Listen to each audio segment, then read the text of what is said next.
fuck's going on here? Podcast is intended for mature audiences. The views and opinions expressed are those of the panelists and do not reflect in any way those of the podcast partners, sponsors, or affiliates. Enjoy. ThaBoxingVoice.com. All the guys want, I want what Mayweather got. I want what Mayweather got. You done bust your ass like Mayweather. I was trying to fight every fighter. I sacrificed a lot DiLlian Productions to get to where I got to. What do you bring to the table? Let's get this on. Let's do it. Well, it's like this. Wait. All right, that's it. Hold on. Bernard, everybody calm down. Man, you know how these bitches is in the sport. Total disrespect. Kid has no class, no style at all. I sacrificed a lot. Welcome back, ladies and gentlemen, to another edition of the Boxing Voice Radio. Hashtag TBV Podcast. Today's Thursday. It's preview day. We got a whole bunch of topics to talk about. Gennady Golovkin has been stripped by the IBF for his IBF middleweight championship belt, which now not only sends shockwaves through boxing, but really is going to do something for the negotiations. That's one less belt, one less sanctioning fee, one less piece of the puzzle, if you ask me. Terence Crawford going for his version of the welterweight crown when he takes on Jeff Hearn. Checked out those face-off picks. Hearn looking very confident. Has the height advantage. We never seen that play a part unless you're a heavyweight. But we'll be talking Terence Crawford versus Jeff Hearn, previewing and predicting that fight, as well as taking your calls, getting your picks on it.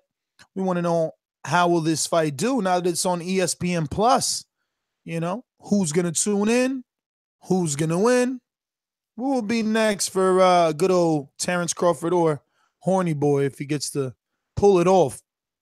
DIllian Whyte making power moves.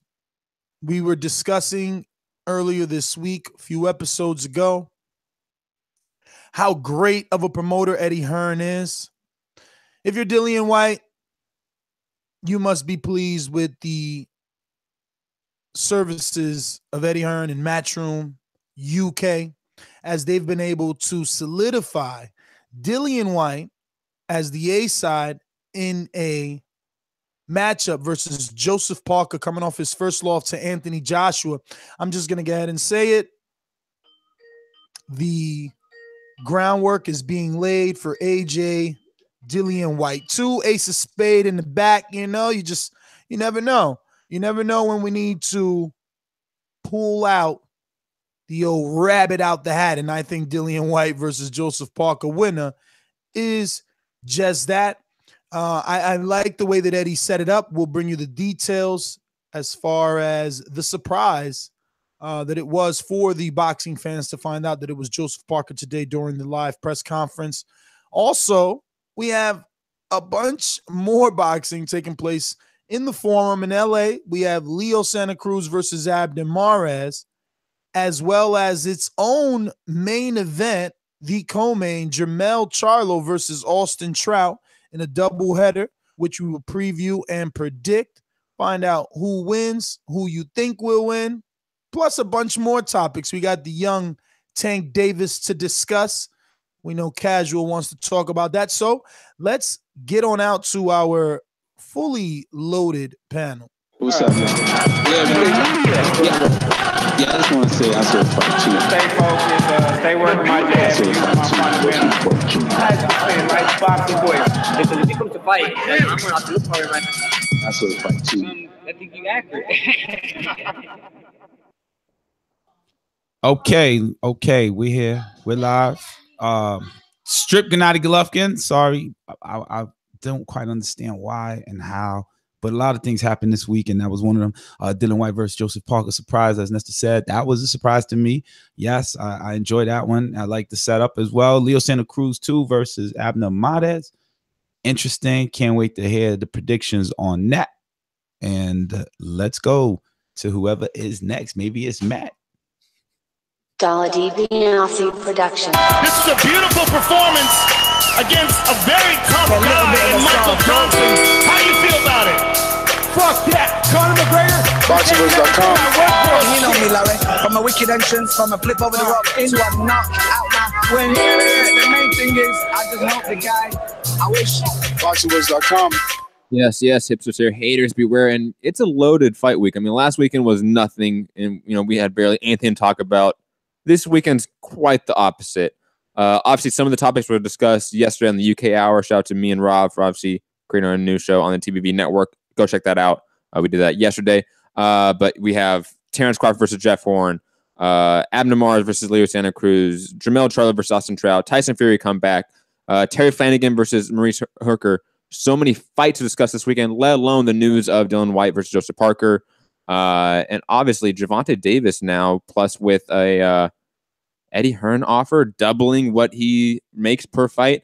Definitely a lot to get into, a lot to address, and a lot to discuss. So let's chop it up and let's get to it. Remember, call in 1-425-569-5241 or add Nestor Gibbs on Skype. Hit that like button. Let's go. DIllian Productions. BJ was going to beat me, then you predict he's going to beat me. He got smashed. Why isn't Wilder sold out 90,000? This guy has been pro for like 8 years, 9 years. If Wilder wants some of his work, you can definitely get it on ASAP. BoxingVoice.com. Welcome back, everybody. Yeah, plenty to talk about.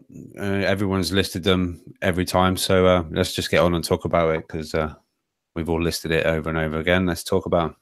Yes, I want to say that I want to start with the main thing that I need clarity on. We could go on the paper trail with the facts. Cinco de Mayo rematch, Canelo versus Golovkin. 2, it was scheduled right for the 5th. The IBF allows him to fight. This is where I'm confused. He allows him to fight, and I read that they were not sanctioning that fight. Lainez is not the mandatory. Golovkin elected to fight Lainez opposed to Derevyanchenko, right? So immediately after that fight, actually, they had to agree that within 90 days, Sergey Derevyanchenko will be the mandatory fight Golovkin has to take on. But we all know immediately after that, negotiations began with Golden Boy for Canelo 2, correct? Then Canelo voluntarily enrolls to the VADA, and now it's all looking positive. The negotiations fall through. That doesn't happen. And now, if it had happened, would he still have been stripped? You know what I'm saying? I don't know, Casual. I can't answer that question, to be honest. And I'm wondering it too, because the timing of it's weird. Obviously, the Canelo Triple G breakdown negotiations happened within 24 hours. He's stripped of the IBF. 24 hours. And also, he also can go another route. He can go fight the WBC mandatory, correct? If he chose to. Would still be stripped? That's where I'm more lost at. But if I'm the IBF and I want him to fight the mandatory for our sanctioning body, he's no longer fighting Canelo. That frees him up to fight your mandatory for him. Why then strip him? The timing of it makes zero sense to me. Other than this is just a complete failure in terms of timing, in terms of just circumstance for Triple G. I'm going to go into conspiracy mode, and UK Robbie, you tell me, because all this happened in 1 week, right? Billy Joe Saunders pulls from the Martin Murray deal. Mm-hmm. Eddie Hearns has possibly named both Charlos to join the team, whatever that matchroom, right? He's just looking for that. The negotiations, according to Golden Boy, with Daniel Jacobs is possibly happening, right? There's been an offer sent to Eddie Hearn for that fight. Okay, so now is the biggest mark man here, is that Billy Joe Saunders? And does he know that? Is the offer going towards him? Anything secret NDAs being filled out? Just conspiracy. That's possible, right? Because now all this happened in 1 week, and these are all the same division. You're talking about Triple G fighting Billy Joe Saunders, right? Triple G fighting Billy Joe Saunders, or the whole Danny Jacobs thing is just a ploy to, make Triple G get stripped because he don't want to fight Derevyanchenko, and then he has to take that 35%. I don't know. I think we're gonna get Triple G Jermell Charlo now. That's my inclination. That's my speculation on the matter. According to the article, Tom Lawfer indicated to a specific news site that Triple G changed his mind, and he's no longer of the stance that he is for the 50-50 offer or demand for the Canelo fight. He'll take the 35%. No. He wants 45, right? 45. Which is fair because the clenbuterol was the reason why the fight was canceled. It's not fair. It's not fair. 45 is not fair. It should be 50, you're saying? I think it's not realistic. Fairness in business often is not a contributing factor to contracts. We know that. But what's fair? It doesn't matter what's fair. It doesn't matter what's fair. What's realistic? What's realistic? Less than 45? Triple G does not bring 45% of the drawing power to this matchup. Simple as that. Did Triple G lose money? He signed agreements. Did he lose money behind the fight being canceled on behalf of Team Canelo? Yes. Did Team Canelo get fined and, Golovkin get reimbursed his bread invested in that fight? No, right? So that's where it's unfair, and that's where he deserves, because we would have been moving on to September fight. You know what I'm saying? For Triple G. They're never going to get Triple G 45% because he does not deserve 45% in terms of drawing power. I mean, that's harsh. It's harsh, but it's the reality. It's a dance. I don't think that the next big fight for Canelo would be who? And draw the same amount of interest and audience. We're not talking about the same amount of interest, but we're talking about that Canelo can still make 15 to 20 million with almost anyone else. Yeah, but you can make 15, 20. You can't make 30, bro.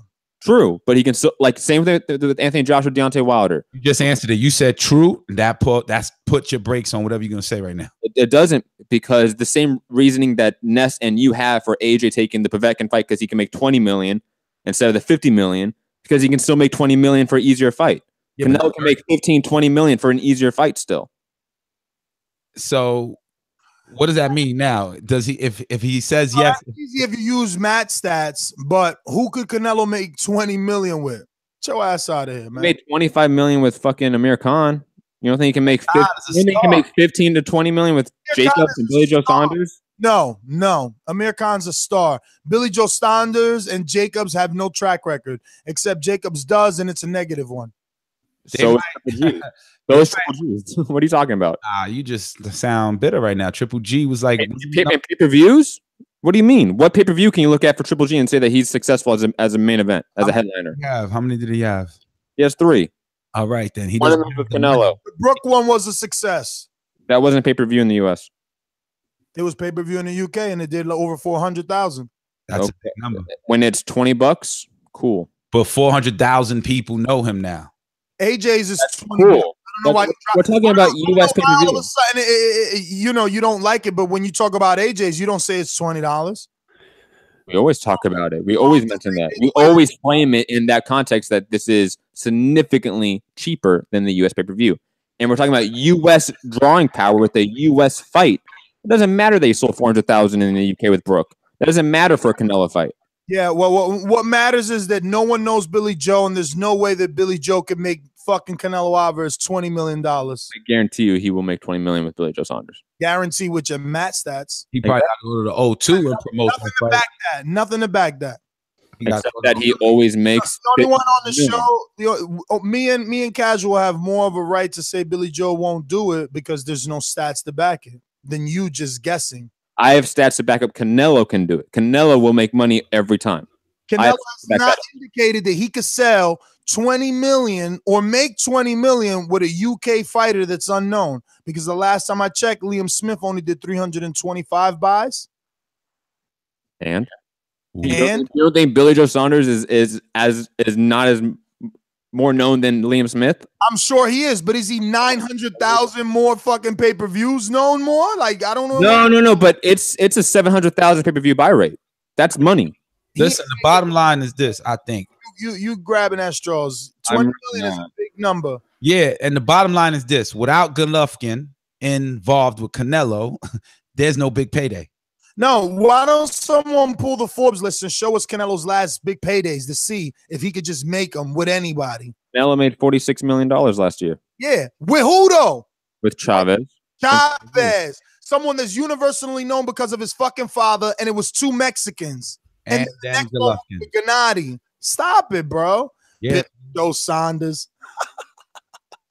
Bittersweet. Okay. You're gonna be the death of me. Agree to disagree, Ness. I agree. You really don't need to get lost in this topic. So you're saying he should not take the 45%.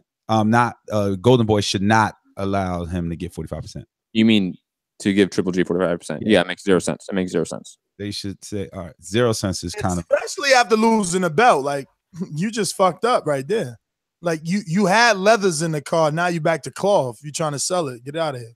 nah, that kind of is like a cheap move, I think, man. I feel like that could be another conspiracy. I'm just going hypothetical right here that what if Golden Boy was like, yo, strip him? He was part of that. Because I read an article. It sounded like there was like, it's like the union, right? They're like, yo, you for an not sanctioned fight, we're stripping you. You were on a non-union job. We're stripping you. Well, I think you're misusing the word non-sanctioned. Yeah, they were saying that. That's how I read it. So maybe non-sanctioned, meaning by the IBF. Yeah, no, the Vans Monterosa fight was sanctioned by the IBF. It was. That's wrong. No, it was. It was sanctioned by the IBF because the belt was on the line. The belt was not on the line. Yes, it was. It was not. That's false. Look it up. Wrong, Enrique. Prove him wrong, Casual. Get him. Get him. If I'm wrong, I'm wrong because I'm the whole deal. Right? That was the whole deal. Hold on, Enrique. Boxing. That was the whole deal. That was the whole deal before the fight with Sergey Derevchenko and how they weren't going to allow Vanes Monterosa, and then they did.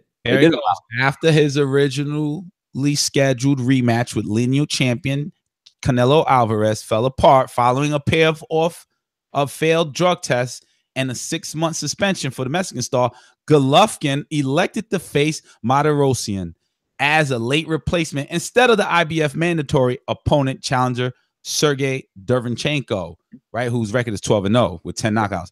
Although the IBF wasn't willing to sanction the Martirosyan fight as a title bout, it agreed not to strip Golovkin, provided he make his mandatory defense against Derevchenko, 32-year-old native of Ukraine, within 90 days. Thank you. I rest my case.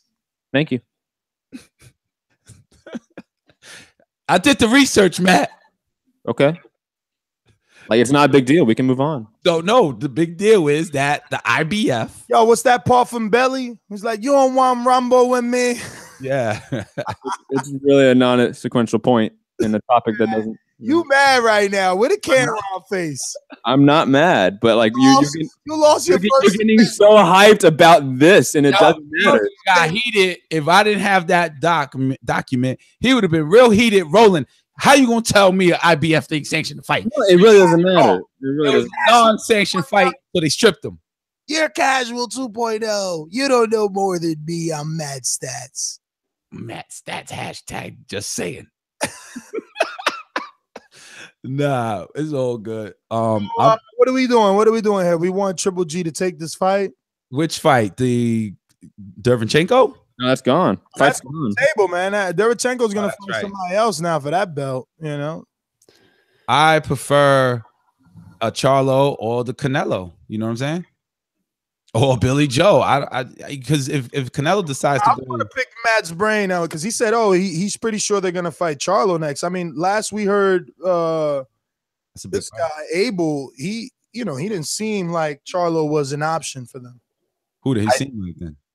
Yeah, again, that was 2 weeks ago, 3 weeks ago. Now with the IBF belt gone, Canelo, in my opinion, is gone. Even though they come back and say we'll take 45%. Canelo and Oscar aren't looking at that like it's a serious fucking offer. They're like, look, you're going to take the 35% or 38% that we're going to generously give you the extra 3%. You're going to be happy with it. That's what they're going to say because they're the A side. He got the 3%. That's what that matters. And I don't think Triple G is going to take it because he's principled in some manner. So he's going to say, no, I'm not going to take the Canelo fight for that money. And then he's going to be stuck. And I think Billy Joe Saunders isn't going to take the Triple G fight before he takes the Canelo fight. Yo, does anybody know if Rob is imitating like a mime or something? I'm good. You're just rolling along with it. I didn't think it was going to take all this time to talk about him getting stripped. It's all good. But what's your opinion? Big topic. That's the biggest topic. That's the headline of the show. And he's like, wow, I just wanted to breeze through this and get to DIllian Whyte. What the No, not just DIllian Whyte. What was that? Was it a seal here or something? What the fuck? Wanda, let's go, baby! Let's go! Let's go! Let's go! Let's go! I like that he used that as his tagline on the picture when he posted it. Let's go. Yeah. Let's go, baby. Let's go. Yeah. No, this has just got me wondering whether at first I was like, oh, does this mean Canelo's moving on with Jacobs? And then I saw like you said, Nez, it's their 50-50 is not going to be realistic, but they'll take 45. And I went, oh, is negotiations back on? And then he was stripped, and I was like, oh, is Jacobs going to go for this IBF? But we know Jacobs likes to weigh in and then get nice and big, right? But it's his sparring partner. Like Derevchenko is one of his main training partners. Isn't it the same trainer? Yeah, they're same trainer. Yep. So I don't know. Derevchenko may face Jermell first. You know, Jermell has that relationship with the IBF. You never know. They might, call him up like, hey, you want to fight for this belt? Possible. Heyman might say, hey, you want to fight for this belt? I mean, that makes sense. Hey, you want to get that belt and we move on to see if we get Golovkin or Canelo next? But yeah, I don't know about where Billy Joe, like you're saying, is in the mix in this. Part of me thinks none of them want any of Billy Joe because I think he's a danger to all of them, whether he can, they could beat Billy Joe in his style and stuff. But where's that laugh soundbite? Oh shit! You don't think Billy Joe's a danger? It's possible. He moves a lot. He throws a lot too. He's a great boxer, bro. It's true. I like Billy Joe. Yeah, where's my laughing soundbite? But they saying he's ducking him. I doubt it. Wasn't it Billy Joe who said Golovkin will beat both of us in the same night? It was Billy Joe that said that, but then after that, Billy Joe's been looking really good. Billy Joe's been asking for the fight, and they've continued not to make it happen. So. Got his confidence off of they've also watched him look very good versus Lemieux. Yeah. Doomy Lemieux. But that doesn't mean anything.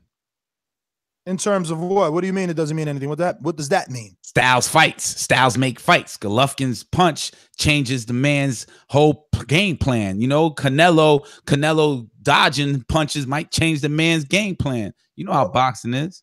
So shout out to Tom Lawfer. Matt, you want to hit him with the clap soundbite? Because obviously he did a good job in getting 154-pounder to get knocked out to give Golovkin that, knockout allure again, that lust, or that I don't know, putting casuals' minds to work like it is right now with the imagination that Golovkin is back as this destroyer. It's true. That's what we do in boxing, well, the boxing behind the scenes people. We make their fighter or our fighter look like a destroyer. You don't want this smoke. Shout out to Andy the Destroyer with the killer name without the motherfucking destroying. We're going to get Derevchenko versus Andrade for the vacant belt. We're going to get Triple G versus Charlo because Triple G want to lose that WBC belt. Andrade ain't getting no fucking shot, nigga. After all this time that Andrade that they've been wanting, that Ken keep Connolly, the same manager as Daniel Jacobs and Derevchenko, because Daniel Jacobs is advised by Heyman, but he's got his managers Keith Conley. He advises, he manages Derevchenko, and they've been trying to make that Andre fight. Now, because there's a belt, Andre should take it. Yes. Maybe you're right. Because I'm not arguing with you, they don't. My thing is principle.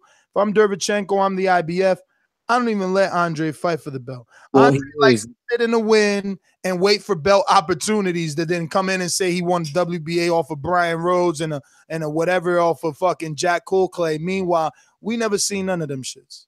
I agree with you. I'm not going to argue with any of that, but just for logistical, realistic terms, it might be most likely Andrade. You have Jacobs going to get the first call up to fight Derevchenko. He's probably going to say no because they're training partners under the same coach. So that takes Jacobs out. Charlo's next in line to get the call up. He's already the WBC Mando to Triple G. If I'm Charlo, that is a difficult decision. Maybe it is Charlo versus Derevchenko, but Triple G is the bigger fight. WBC is the bigger belt. I might go that way. And then you have Andrade next. And then Andrade versus Derevchenko, and you don't think Andrade is going to take a vacant belt opportunity? Triple G don't want that salsa, B. Now, that may be true. And then you're going to get a case of Charlo coming back. But Mexican style they want is tacos. They don't want a real fight, Mexican style with Jermell Charlo, bro.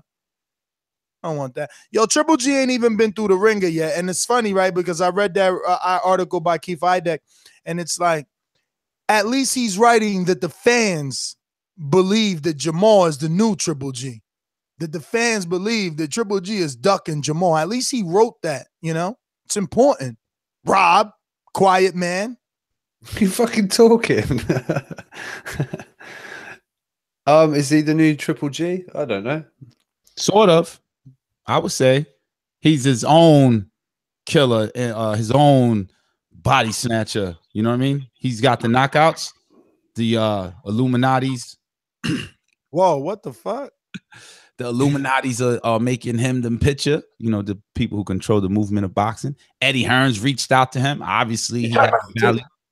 So, yeah, I believe he will be the most ducked fighter once he makes this other threat or big win. Yeah, I mean, he needs an IBF belt. But go ahead. Charlo needs a big win, though, right? Like a big name. Ooh, Jermell? Yeah. Former champion at 154. That's why he should go for the IBF belt. Yeah, maybe. I don't know. You know, you get a little belt, and then that's it. There's no more like, oh, he needs a good win. No, he's got a belt. Let's take it. And there is storyline with you fighting Jacobs, you know, main guy, like Jacobs' buddy. Like, it's a way to get at Jacobs in a way. And I know that's been a rivalry that's been brewing in the middleweight division. It's a storyline. Very true. Nobody knows that shit but you in the hardcores. No, but that's the hardcores set the tone for the casuals. There's a lot of things. That's true. There's a lot of things in boxing that only the hardcores know, you know, but that one is a spectacle that a hardcore will easily explain. Yo, you don't know about Danny Jacobs? He from Brooklyn. He approached the Charlos. They even from out there. And there's two of them. And it was one of them. Okay, so connect Derevchenko and Jacobs now. Well, I can't connect that, but then, you know, that's HBO has to do that. Or Showtime. That's the argument. That don't nobody know this dude. So all you have to do is show video. All you have to do is show B-roll of them training together. If they all you got to do is be a hardcore, and you know Derevchenko. How about some hardcore? Here we like you raw. How about some hardcore? Here we like you raw. Okay. I think that's somebody. That's a good somebody. For the casuals who are not, they don't know shit about Sergey Derevchenko. Is his name even Sergey anyway? Or are we just making? No, his name is Sergey. It's I actually know him. I actually know him. You know, he used to train in my gym, and he sparred with Hakeem Nurse and Glenn Tapia and others. That's where I know that name from. And the trainer, Danny Jacobs' trainer was there. Roger, yes. Yeah, I remember that day now. Damn, I was like, yo, why do I know this name? What was he on? Yeah, so next week, HBO, right? There's a fight with one of the Charlos. Maybe that name is brought up. On HBO. Next week? Don't you mean this Saturday? On I'm sorry, this Saturday. You're right. On Showtime. On HBO. So Casual was on point all show too. Like, he's been nailing points. He nailed me with the a quote pause. And he just dropped the ball right there, man. You had it, Casual. You're on a roll, man. Are you? But I did drop the ball. Corrected it, but that goes to Ness' point. Who knows Derevchenko? You know what I mean? I know the name. He's got to make some noise. Has he? Maybe they didn't take the fight because it's worth nothing in money. And that's why I then question the IBF. Like, the IBF made it a mandatory. Well, the IBF is based off principle. Okay. And I know that they have had some sort of scandals in the past. But most recently, especially for the time that we been here, they try to mandate their mandatories. Like, we know if you got an IBF belt, you got to fight your Mando or you dropping it. It's just funny that Triple G is taking this stance. There used to be so many Triple G fans 2 years ago, or should I say 3 fights ago. Now they're not there. They used to chant, oh, mandatories are important. Triple G's collecting belts. He's building legacy. Now he's dropping belts, decreasing legacy bit by bit. We can't stay on this topic forever. Final quickly before we jump off, super chat Igloo, the many-faced god himself, the ambassador of Florida, saying what the fuck is TBV smoking tonight? Charlo wants Golovkin, and G is going to duck. Charlo is going to be the WBC full champion. He doesn't need to go to IBF. My final thought is this, right? Golovkin is a name. He's a star. He's elite. You might not put him as a superstar, but he is a boxing star. And at this point of his life, I know he wanted them all to fight, to gain and unify and become like Bernal Hopkins or whatever. But belts don't mean much. Only that green belt to me means the most. Like, oh, he got the Muhammad Ali belt, the Mike Tyson belt, the Julio Cesar Chavez belt. But belts, I've heard it in boxing dialogue from boxers saying, yo, the belts don't mean nothing. And that was like 2 or 3 years ago. And let's be honest, the real green belt, the quote unquote money belt, that always is the most important, metaphorical belt out there. So Triple G losing the bag is just sad. Shout out to Golovkin. Or did you read both of Igloo's super chats? Because he's got 2. Oh, I didn't read the first one. All right, he says Golovkin is dropping the WBC next. He doesn't want Charlo beating him, and he put the I disagree. Fist. I disagree too, but okay. So you don't think Golovkin's dropping the belt? I think after now, he can't. He already lost one. You can't lose 2 within the span of a week. That's taking the leather all out the car and the motherfucking seats. You're trading the car in for a fucking moped at that point. Take the rims off, and he's putting hubcaps back. You go with Civic right here. Yo, don't disrespect the Civic. He needs some milk. Yeah. Oh.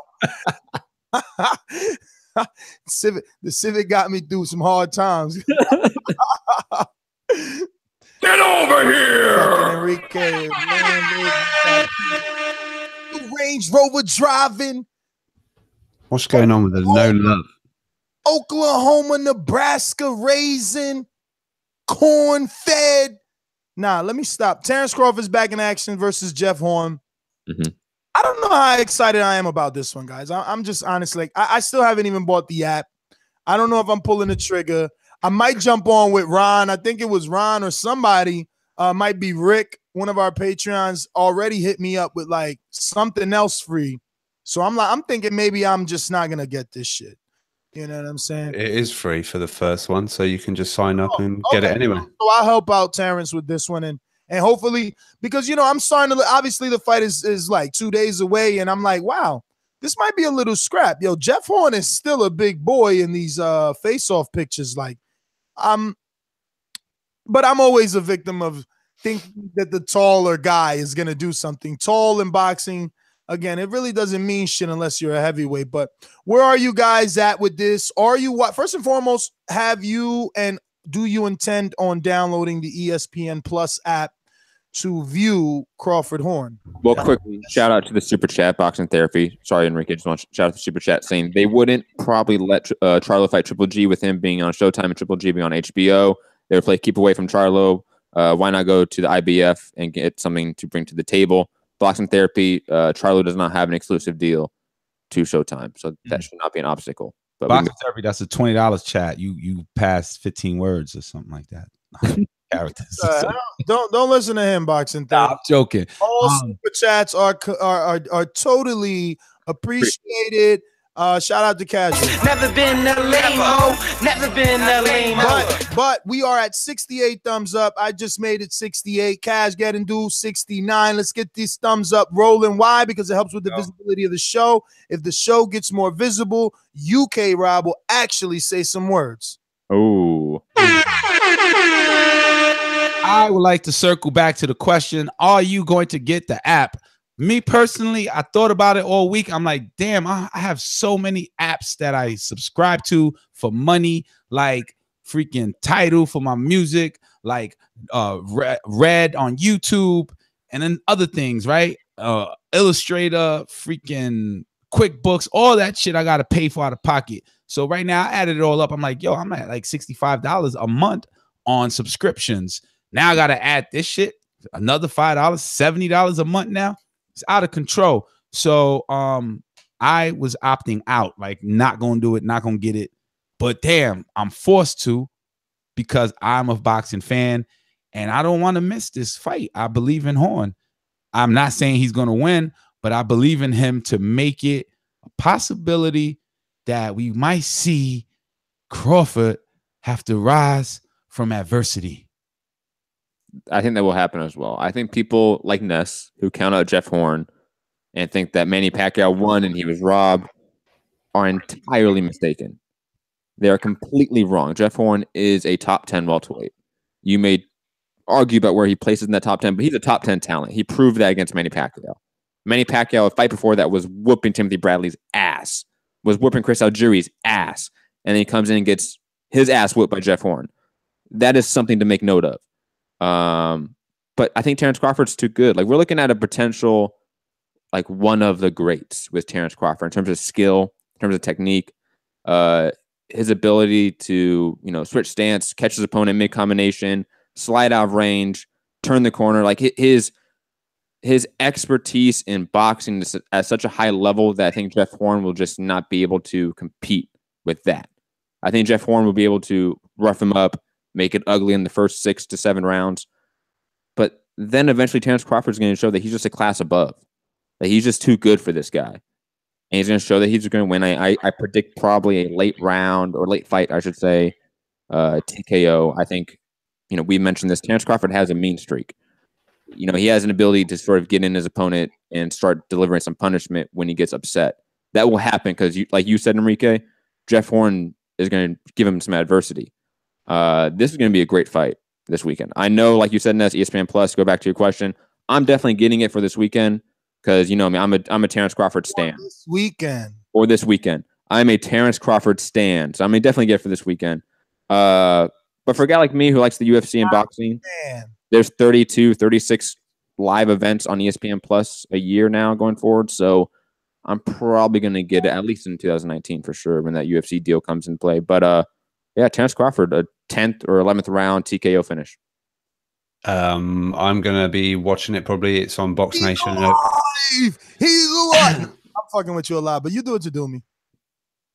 He's alive. I don't do that. Yeah, meaning you're talking now, so you're alive like the monster. Okay, yeah, Frankenstein. My jokes. Every time I try to talk, you fucking jump in and stop me. So anyway, it's on Box Nation. We're all. I'm going to probably watch it, and I think Hearn's going to give some problems, but are they going to be big enough problems for that Terence Crawford can't overcome them? I'm not sure, but I think a lot of people are maybe underestimating Jeff Hearn on this. Like Matt said, he's come through a Manny Pacquiao fight.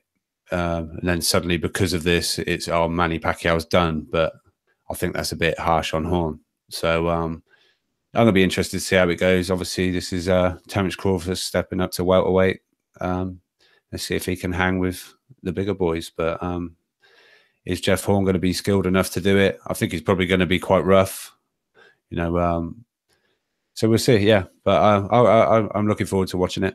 Do you see a disqualification possible if Hearn is a little bit too rough? Like, and I apologize for this. I'm still semi-casual.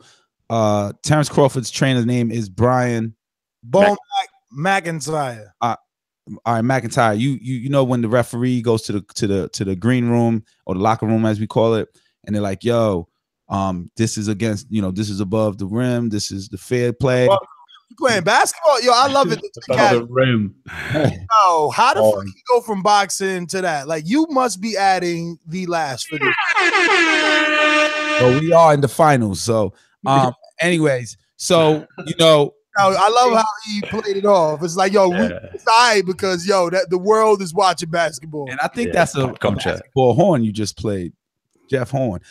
So anyway, you think Brian would be like, yo, my man, he's rough. He likes to elbow sneakily. I seen it against the Pacquiao. He throws his head, blah, blah, blah. We're going to get a lot of warnings. He's going to get points deducted. And eventually, foul ball, game over. Foul ball. Now he's in baseball. He's going to go to all the sports, ladies and gentlemen. Holy shit.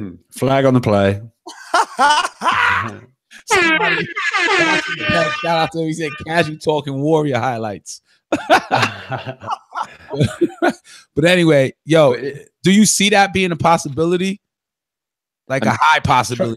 Trainers will always try everything to get into a referee's ear, whether, like you say, it's backstage when they discuss the rules and stuff. They'll always say, look, he's going to be rough. He's going to try and hit him low. Watch out for the headbutts. Anything like anything to get into the referee's mind. So if it does come up in the fight, you know, a little chat in the court, hey, ref, come on, what did I tell you?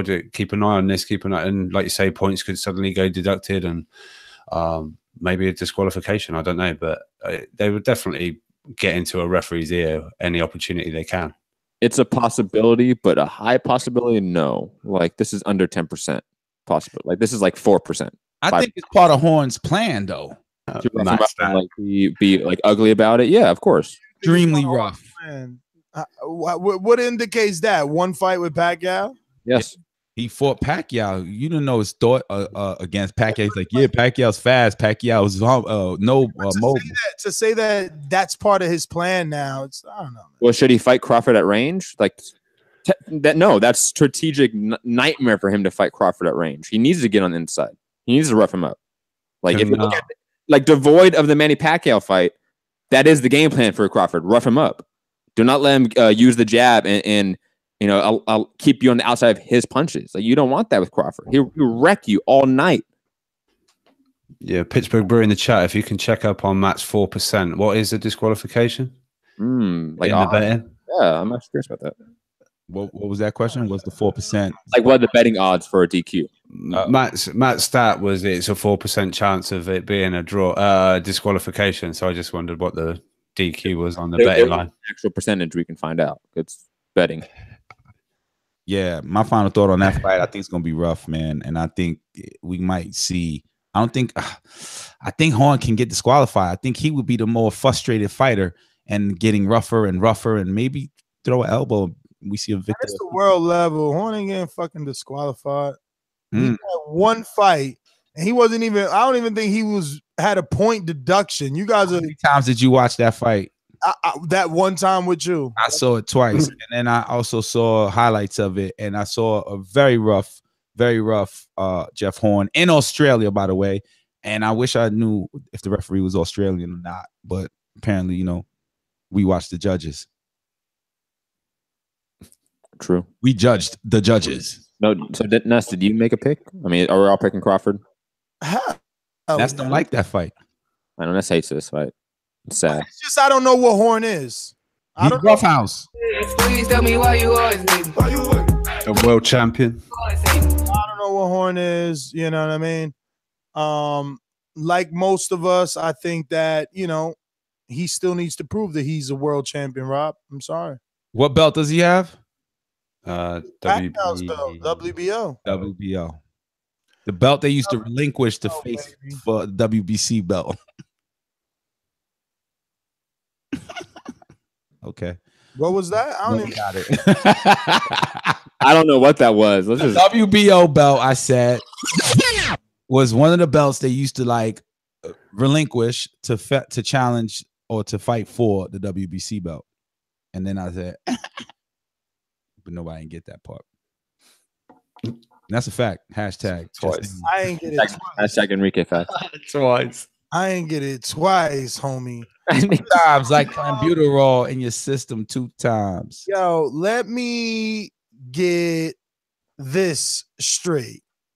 DIllian Whyte has bagged the 3rd biggest name in the heavyweight division. 4th. So who's none? Oh, Luis Ortiz. Oh, Fury fighting this weekend. No, he said the biggest name. Yeah, biggest name. I think Tyson Fury is the 3rd biggest. He's talking about measuring the height of Fury. So, no, like being tall is I was talking like Canelo. And in terms of drawing power, what has Joseph Parker shown that he's this huge draw? Like, what has he done? He fought Joshua. Cool. Great question. Yeah, he did numbers there. Like, Tyson Fury pulls numbers on every metric he's on, everything he's on.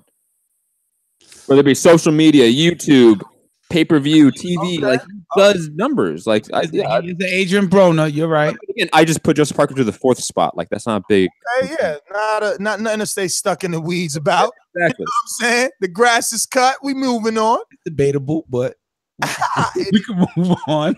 Not too debatable. Please. No, but I mean, do you guys like this fight? Say what? I don't like it as much as the Luis Ortiz fight, but I do like it. I like it more than the Pulev fight, so I don't know where the spectrum is for that. I give it 2 thumbs up. I think, Rob, this one is more exciting than the AJ Joseph Parker, because I feel like Joseph isn't going to try to be circling the ring. Even if they wanted to, like, it's like 2 boring fights, you know, they won't do it, I think. No, I think this would be quite a good sort of a bit of a dust up. I think DIllian Whyte likes to come forward and behind his jab and things like that. So I think this would be a much better fight than the AJ fight. I like it, and obviously they've stepped away from Pulev. I think Eddie Hearn said they didn't quite know how this was going to go. They didn't almost trust this events promotion or whatever. But I think he didn't need the Pulev route anyway, the IBF route through mandatory status to get to AJ. This is a big fight in the UK. It can easily be a voluntary defense and do really big numbers to get to AJ anyway for DIllian Whyte. Especially should he come through this? I think the winner of this is, right in the mix for linking up with AJ again at some point. But yeah, it was me and Matt were doing the UK hour last night, and there was the Dan Rayfield message that it was done. DIllian Whyte and Ortiz for the final eliminator. And then it was like just coming out that actually, no, it's not. And then it's like, oh, who's it going to be? And it was all a bit crazy. And then I think this fight was made in like 48 hours. So apparently Higgins reached out to Hearn. Hearn asked DIllian. DIllian was up for it, and it kind of got done real quick. And apparently Jennings was under the impression he'd got Parker. He'd put it out there that this was kind of a done deal, and then he then come out and said, "Oh no, it's not happening." Apparently, it's DIllian Whyte's facing Parker, and I don't know. It's just strange. It really happened really quickly, and press conference, everything done, face off. And this is going to be the main event, July 28th? July 28th at the O2 pay-per-view.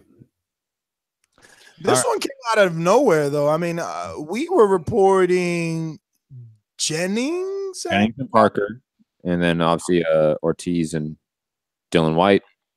Nope, not today. I like the fight. It's a hardcore fight for me. I think it's a hardcore spectacle.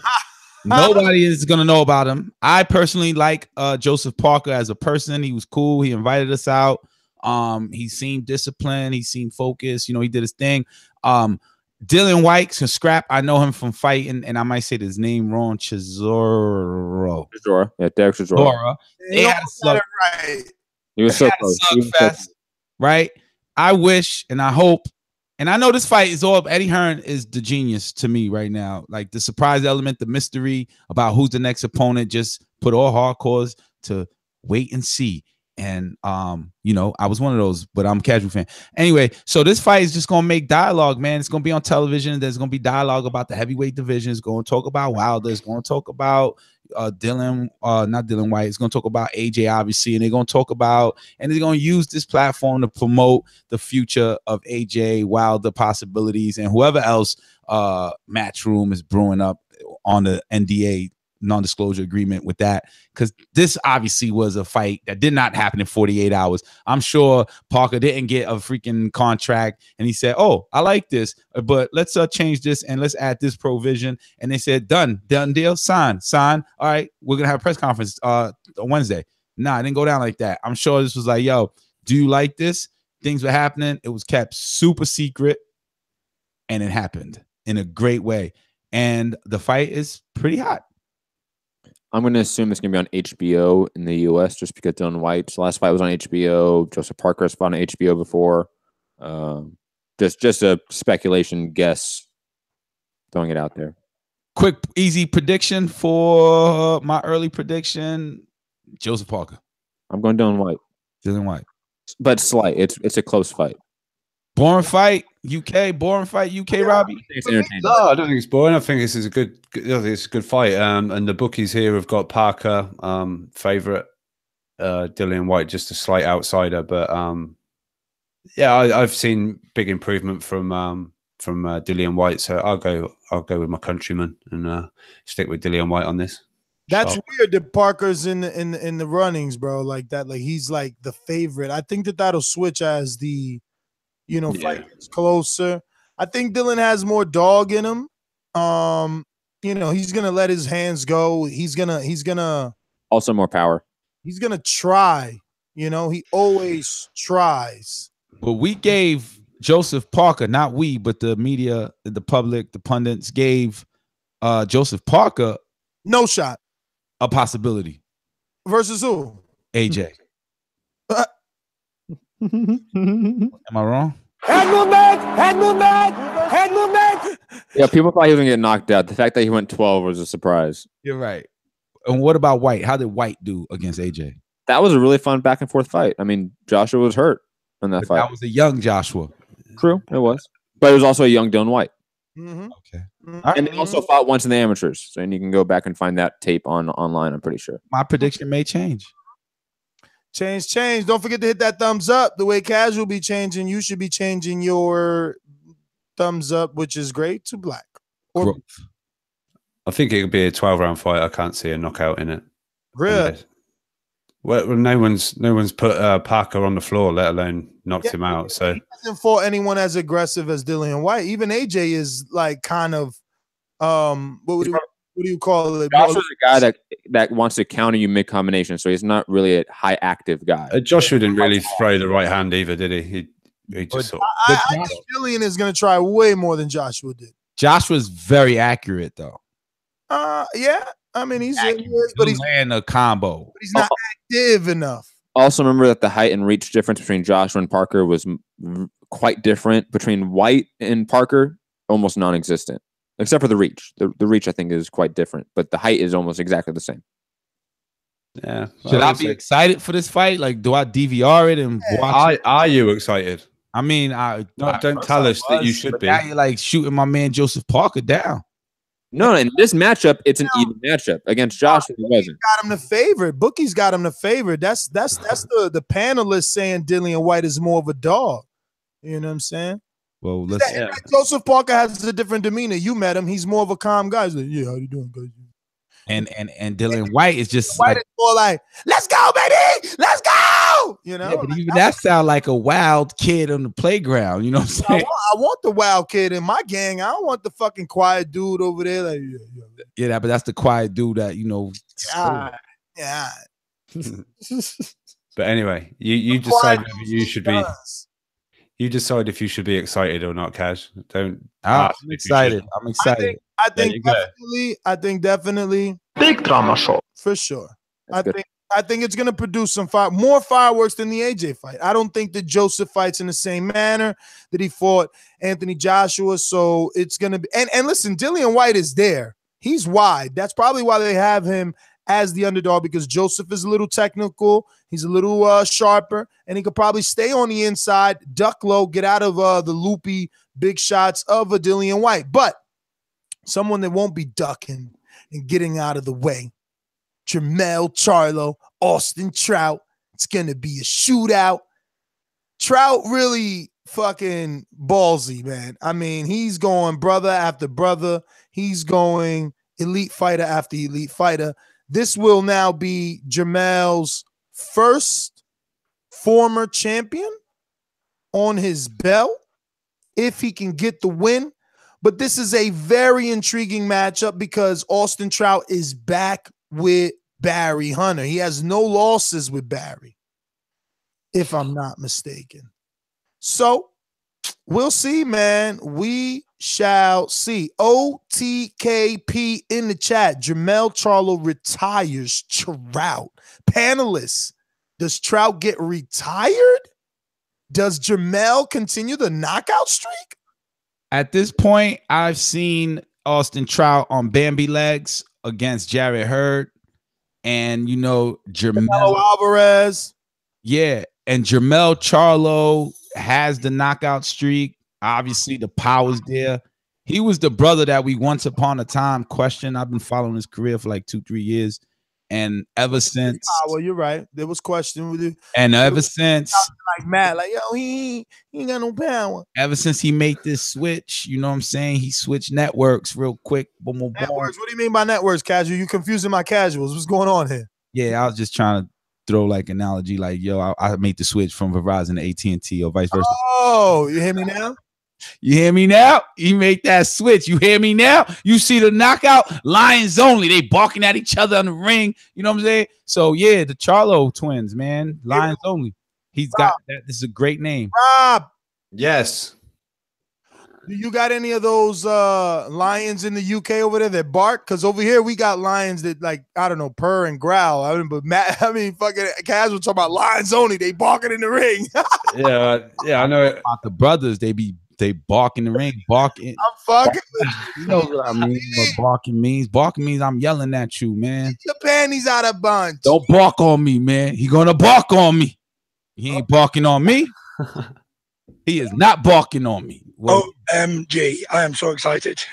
Yo, so all right, so we pick a Jermell, right?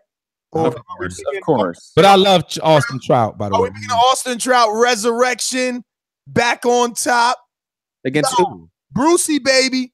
What's Trout's someone contact Bruce. Bruce, I know you're listening, so just text us. What is Trout? I know you sent pictures already, but highlight it, buddy. Help me out here. Come on. I think Trout won't necessarily get retired because there's always like a Kell Brook fight out there. There's always another money fight out there for Austin Trout. Eddie Hearn will pay to get Trout versus Kell. Absolutely, man. So I don't think it's retirement, but he's not surviving 12 rounds with Jermell Charlo.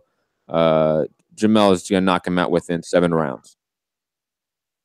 I'll give him a bit longer than 7. I think he'll possibly even pose a few problems for Jermell, and I think this could go quite long. Props to Trout getting in with another so-called killer. Based off what? That sounds like it's like a personal pick. No, I mean, he gave Jared Hurd a tough fight. Are we forgetting that? Matt, Yeah. you gotta bet on Horn, bro. Why?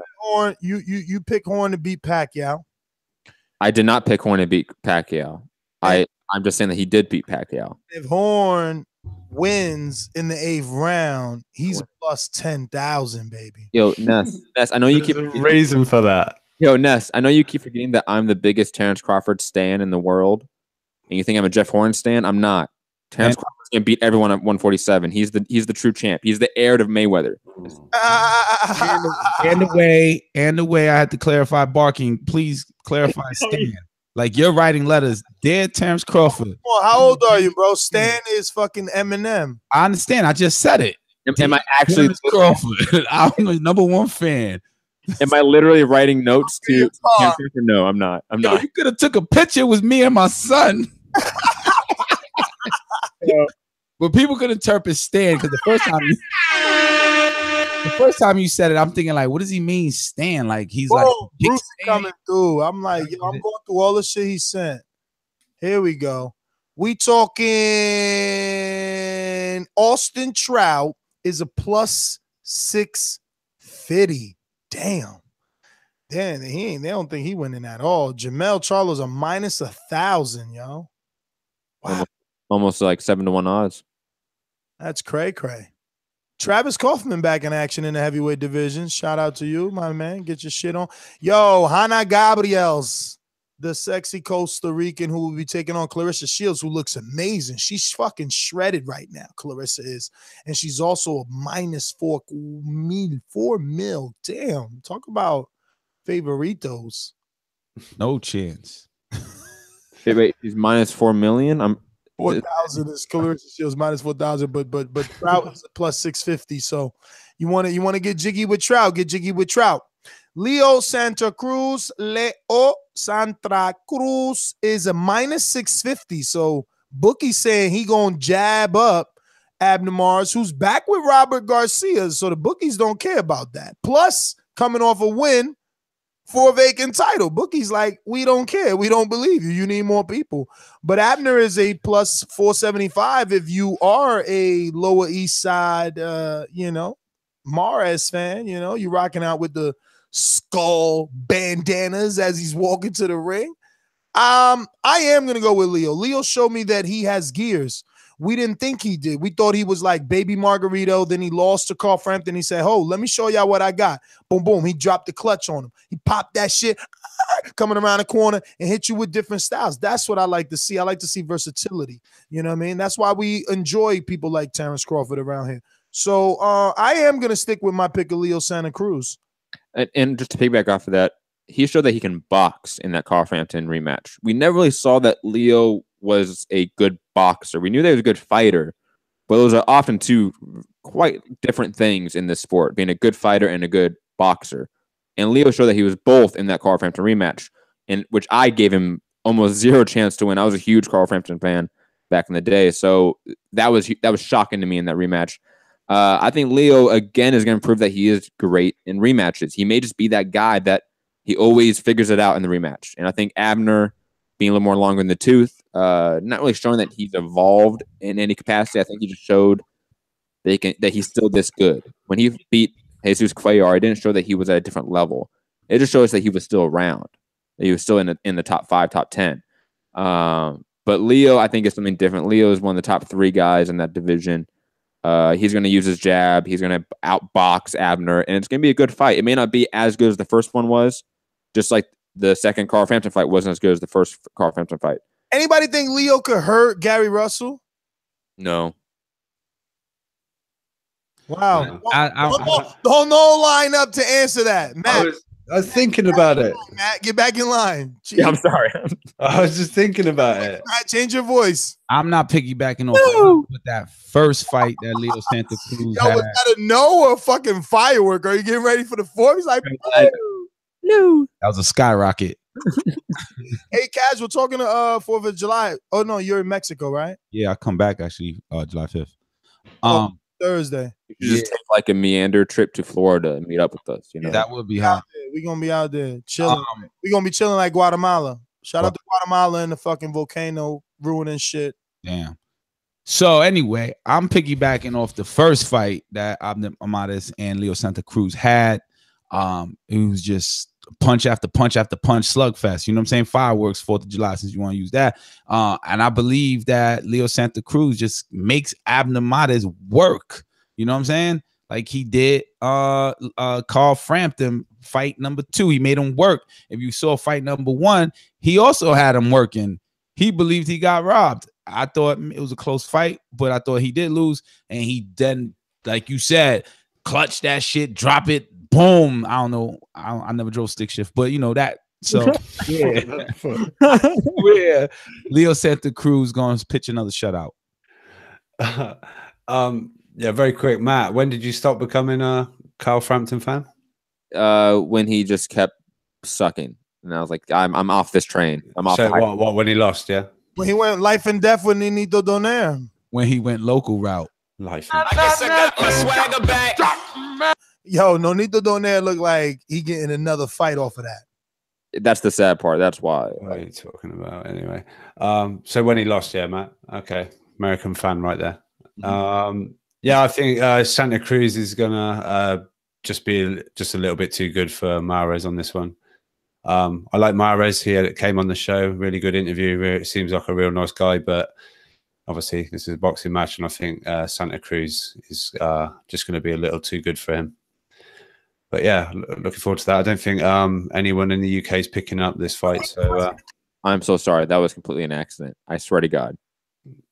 I'm sorry. You're always trying to hit Rob with sound bites, man. No, that was legitimately an accident. I'm sorry. Like, you know what, honey? Get off the show. They don't respect you over there. They cut you off. You're always playing sound bites. She already said you were being a jerk. Oh, yeah. Is her name Vicky? Yeah. Oh shit! I'm gonna have to follow her on IG. Yeah, I wasn't sure, but I was like, let me find out first. Rob got a tear in his eye. Rob got a tear in his eye. What are you talking about? Curtis Cooper. What does that even mean? Emotional. Yo, it's tough when they watching you, right? While you work, Rob. What do you think? You sweating over there? No, I'm good. No, I'm good. I don't even know what's happening. It's all good. Don't worry about it. Oh, who you picking, Leo or Abner? I just said, see, you want me to talk, and then when I do, you don't even fucking listen. So I said Leo, who's going to be too good for him. I even said Mahrez came on the show, and he sounded like a good. Get him now. All right, but then you forgot it. Okay, but yeah, Leo. We're predicting Leo. You know what time it is? I do. Is it Al Camino time? Call Matt walkover sound bites all day. He's always playing sound bites while people's talking. You can tell you guys talk. It's okay. But it's time to talk about OMG. I am so excited. He's actually back, and he had the weirdest press conference. His opponent, who I've never heard of, it's really quite sad that a guy that talks as much shit as Tyson Fury. I mean, look at Joseph Parker, for instance, coming off a loss, going right in there with a top 5 or 3 heavyweight, top 4, you know what I'm saying? A guy that has basically a mandatory slot. Tyson Fury's coming by versus a guy that I would need Jeffrey, but I'm not even going to Google the name. But Ness, are you ignoring like the context of like a 2-year layoff? Joseph Parker just fought in March. Are you wait a minute. He was 400 plus pounds and on cocaine. All right, wait a minute. Are we ignoring that? Because if we are, that's cool. That's no, that's not our problem, first of all. Secondly, his weight loss has nothing, or weight gain has nothing to do with the caliber of fighter, because he's on, quote unquote, a different skill set. He compares himself to greats and puts himself above greats. So we know historically of a few greats, but I will stick to our generation's great. Floyd Mayweather was out on multiple occasions, very close. He flirted dangerously with 2-year layoffs on 2 separate times in his career, still came back versus top 10 opponents. Never, none of this bullshit bitch ass. So did Mayweather ever gain 150 pounds and was on cocaine? Again, never, none of this bullshit bitch He ass. probably was on Hennessy and, nonstop. Hennessy and hella puss, okay?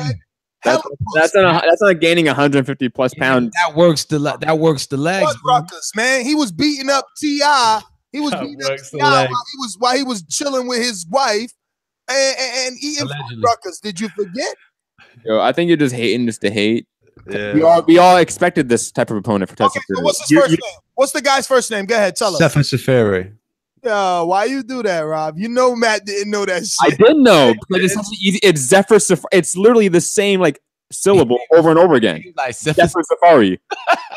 It's like the same shit, and he's the number 2 Albanian cruiserweight. Shout out to shout out to let me finish the joke. Shout out to all 2 of them. Throw the soundbite on it. Alila. Finish the joke, Matt. Who's the number 1? His brother. Oh, You guys planned that one. oh, you guys have really set this up. All right, you are part of the Tyson Fury marketing campaign. That was back. Hashtag he's back. He's back. That was written, but it came quitting. Yeah, crazy right there. According to Warren, this isn't the main event of the card. It's going to be Flanagan Hooker. Tyson Fury's return isn't the main event. Well, Yeah, it has had every single piece of Flanagan Hooker is even on the poster. It's Tyson Fury. Every media campaign is all about Tyson coming back. So I don't know if people are even aware. At least they're trying to be respectful of the fans and value their dollar and not trying to disrespect, saying that it is in the main event. Is it on TV or is it off TV? It's on BT Sports, and Showtime are picking it up for you guys on social media, on YouTube. Or this is as disrespectful as when Gary Russell got an 8-rounder on HBO. Showtime better be putting this shit on the YouTube channel. Straight. Again, you cut him off while he was telling people. He just said it's going to be on Facebook and YouTube, and you cut him off midway through, but it's okay. From the UK, he has those fucking English pauses that you don't know. It's like you.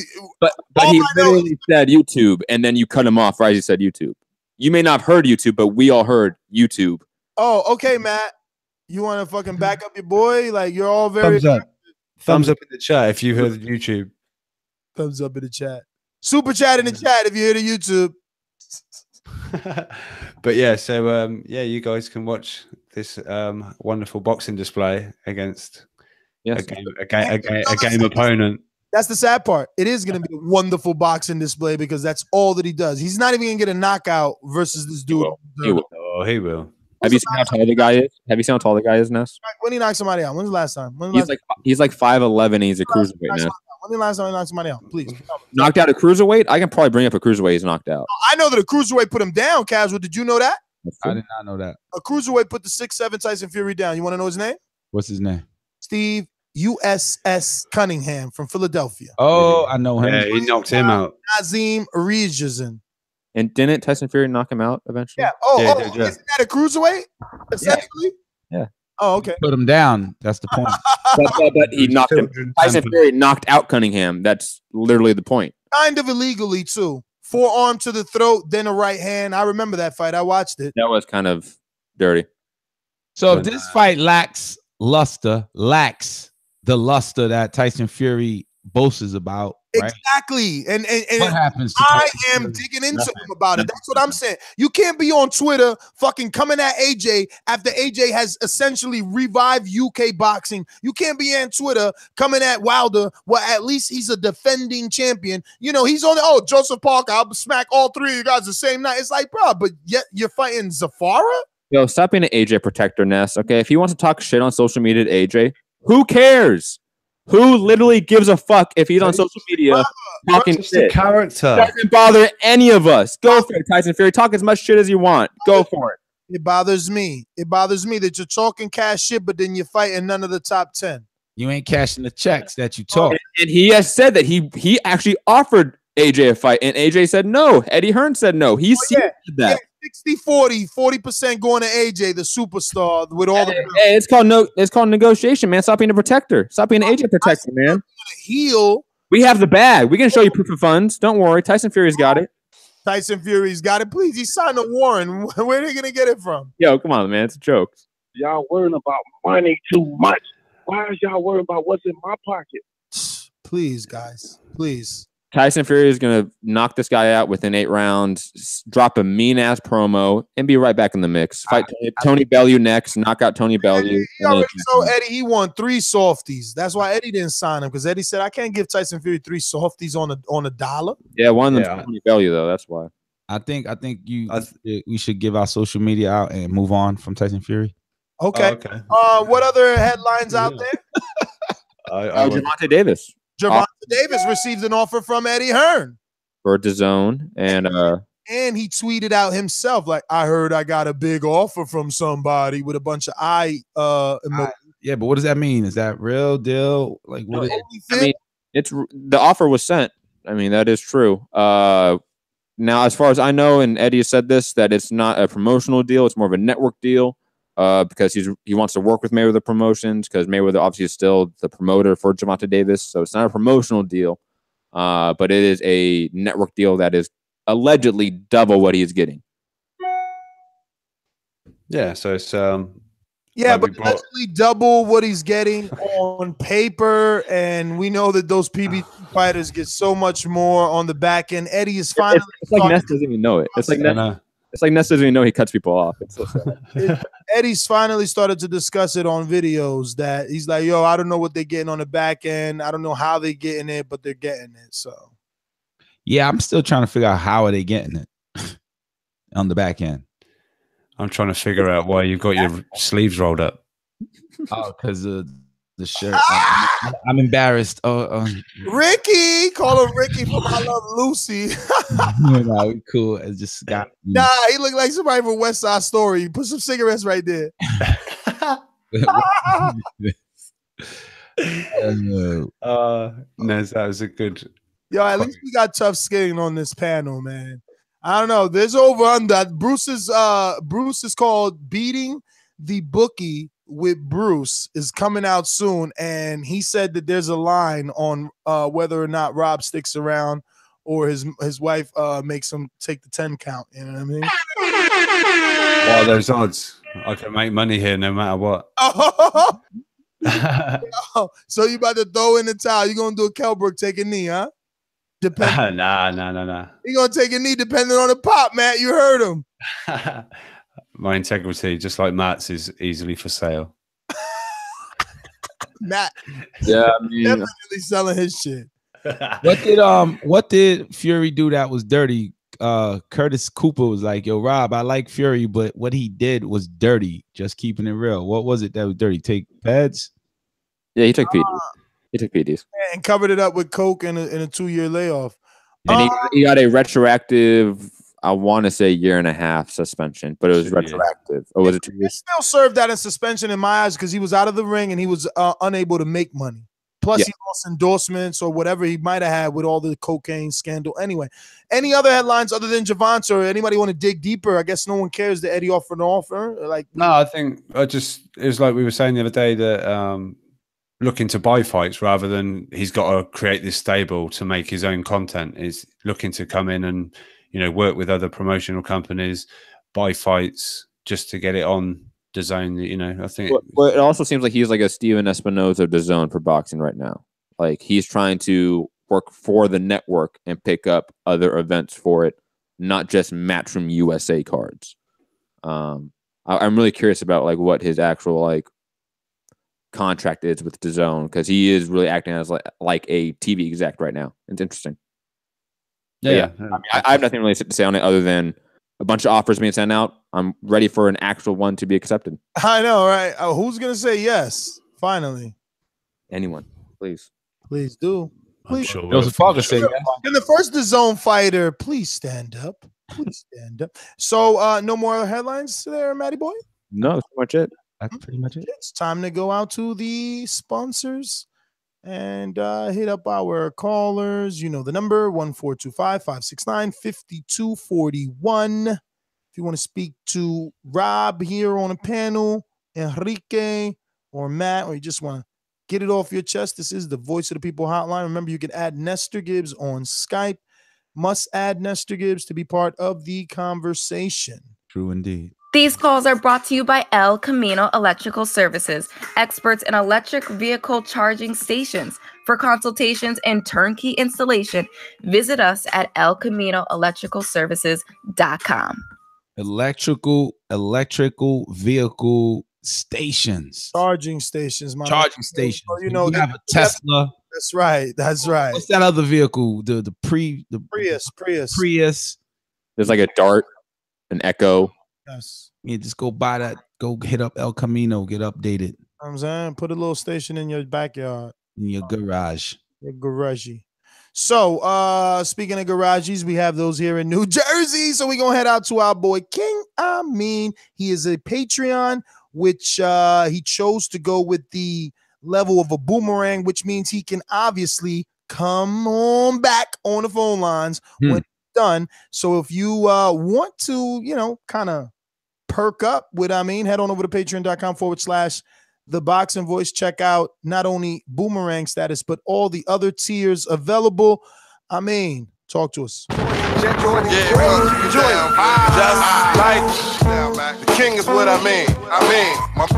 The king is what I mean. My man, get a cup and put some change inside your hand. Now hold up. Let's make this official. Everybody that's agreed with it.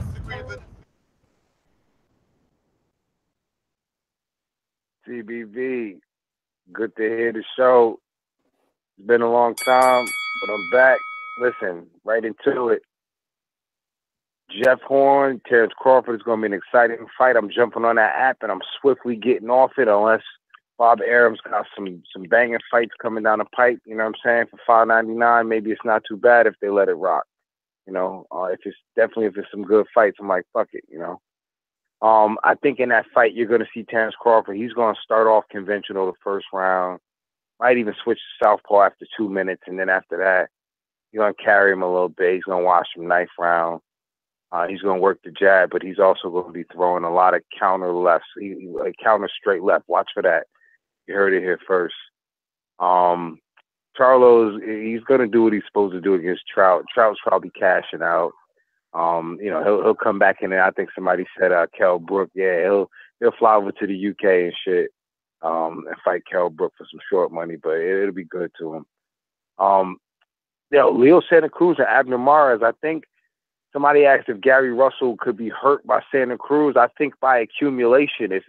Gary's fast as shit, so I don't know how many punches Leo's going to land, but I think by accumulation, if Gary ain't used to being peppered, you know, I might make him a little uncomfortable. I don't know about if hurt is the right word. Everything else for the weekend, man, I think I'm excited for all these fights. I'm interested on how that app is going to work out. And listen, great show so far.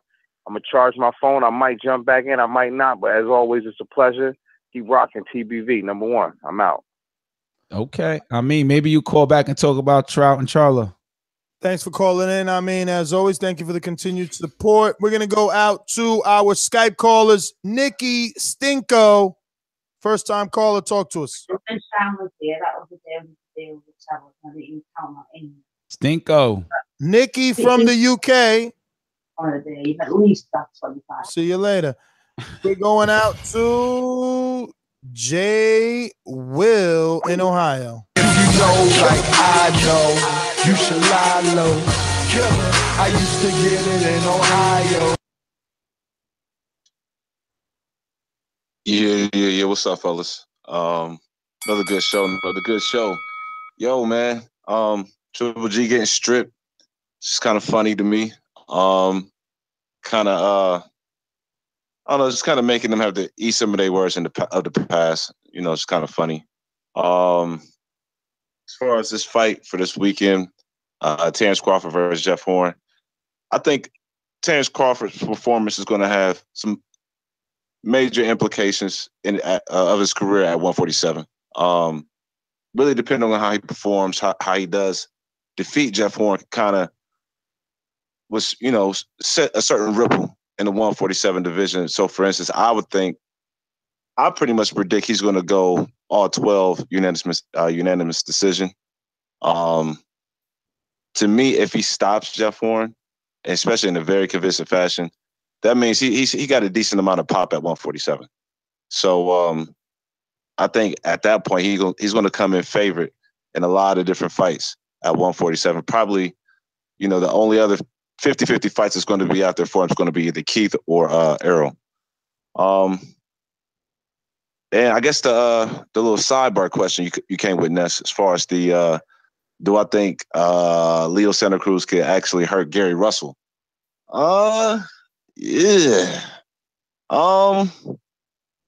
Nah. Not at all. But that's my call, fellas. So that's going to be a problem then, because after this fight, Russell should be getting a shot, and you know, rightfully so. Like, he's with Heyman. He's been wanting Leo and Abner for a long time and never gotten them. Mm-hmm. It's time Heyman tie one of those guys down for Gary Russell. Let's go out to our very own Queen City Cobra. What up, Anthony? Yo, what up? Shit, I need me an intro like Jay Will, boy. We both in Ohio. But yeah, it's a juicy weekend for boxing right now. Shit, I'm gonna have both my TVs set up. I'm paying the $5 to see Terence Crawford, maybe. Or don't you get it free for a month or some shit like that? Or what's going on with that? I think they'll get one right now. Yeah, that's what the rumor is. First month's free. I know that you could check out my interview with Bob Arum, where he took major shots at DAZN and the fact that it was triple the price of ESPN. Yeah, that's tough. I mean, you want to big up something that's just going to be good for boxing and sports in general, but if they come down on the price, I mean, that's basically what ESPN Plus is. It's our American version of DAZN, but we know what ESPN is. But, you know, hopefully they get it down and shit, people might buy it. But yeah, I think I'm gonna go with Crawford. I guess late stoppage. I think Horn is just gonna walk into too much shit. I don't think he might rough it up. It might look like some shit like Mayweather Hatton. How Hatton looked like he was winning rounds, but he was really getting picked apart. It might look something like that. I got Charlo by destruction, man. I always like Austin Trout, but shit. I don't think he's sharpened up any for this shit. He gonna get hurt, and it might be ugly. Who else? I think I got that first Leo and Abner fight. That shit was good, but I think Leo might win again. He know how to box now, so he might win again. Him and Gary Russell. That shit will be fun to watch. That should be fun to watch. Hopefully they do, but anymore. I'm excited about that Parker and White.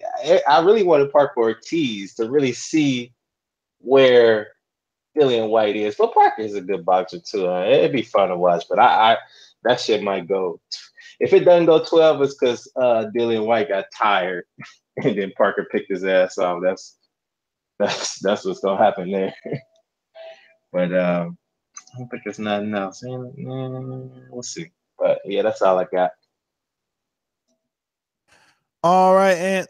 Thanks for calling in. As always, we're gonna go out to the phone lines. Remember the number 1-425-569-5241. Press one time to voice your opinion right here on the Voice of the People hotline. Remember, if you're enjoying the show, to hit that thumbs up button. It helps with the visibility of the show. You could go a step further. Drop us a 5-star review on iTunes and have that read here live in the sexy UK voice of UK Rob. Let's go out to Donald in Richmond, California. Okay, I'm gonna talk about GG getting stripped. I feel like didn't he get stripped too early? Because if he had the fight May 5th and he was supposed to either negotiate within 90 days, and then they already stripping him already, I would think that if he was going to get stripped, it probably wouldn't have been till like August, the beginning of August. And then another thing I'm looking at too is like, okay, let's say Jacobs don't take the fight because he don't want to fight his stablemate. Then Charlo was the next one down. Cayman might say, hey, look, go ahead and get this IBF belt, because we know that GG don't want to pass the torch to Charlo. And I do feel like he's ducking Charlo, even though I like GG. So then that gets GG out of the clear of getting stripped for the WBC. But at this point, I feel like the only reason why GG got stripped for the IBF, I think GG is about to retire. I think he doesn't really care. I think he's trying to get that Canelo payday. And after he gets that Canelo payday, he's going to retire because there's too many lions out there for him. You know what I'm saying? And then also, I'm definitely going to get that ESPN app. I got to see Terence Crawford fight.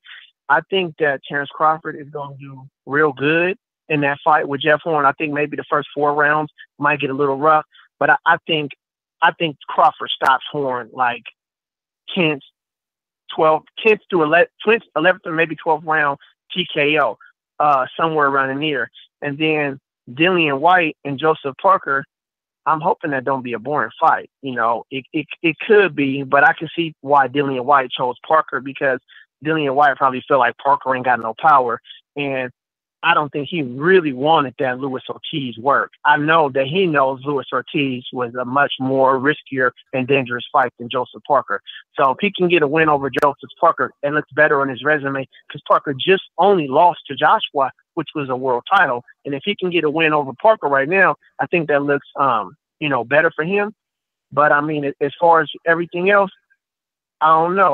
Like I said, this weekend I'm gonna be at Staples Center. I'm going to go see the fights there, and then I'm gonna go over to Lancaster and see the fights over there. I'm gonna hit out. Matt, is any of y'all going to any of those fights there? Because I'm going to both. I don't know. I can check. Nobody going? Nope.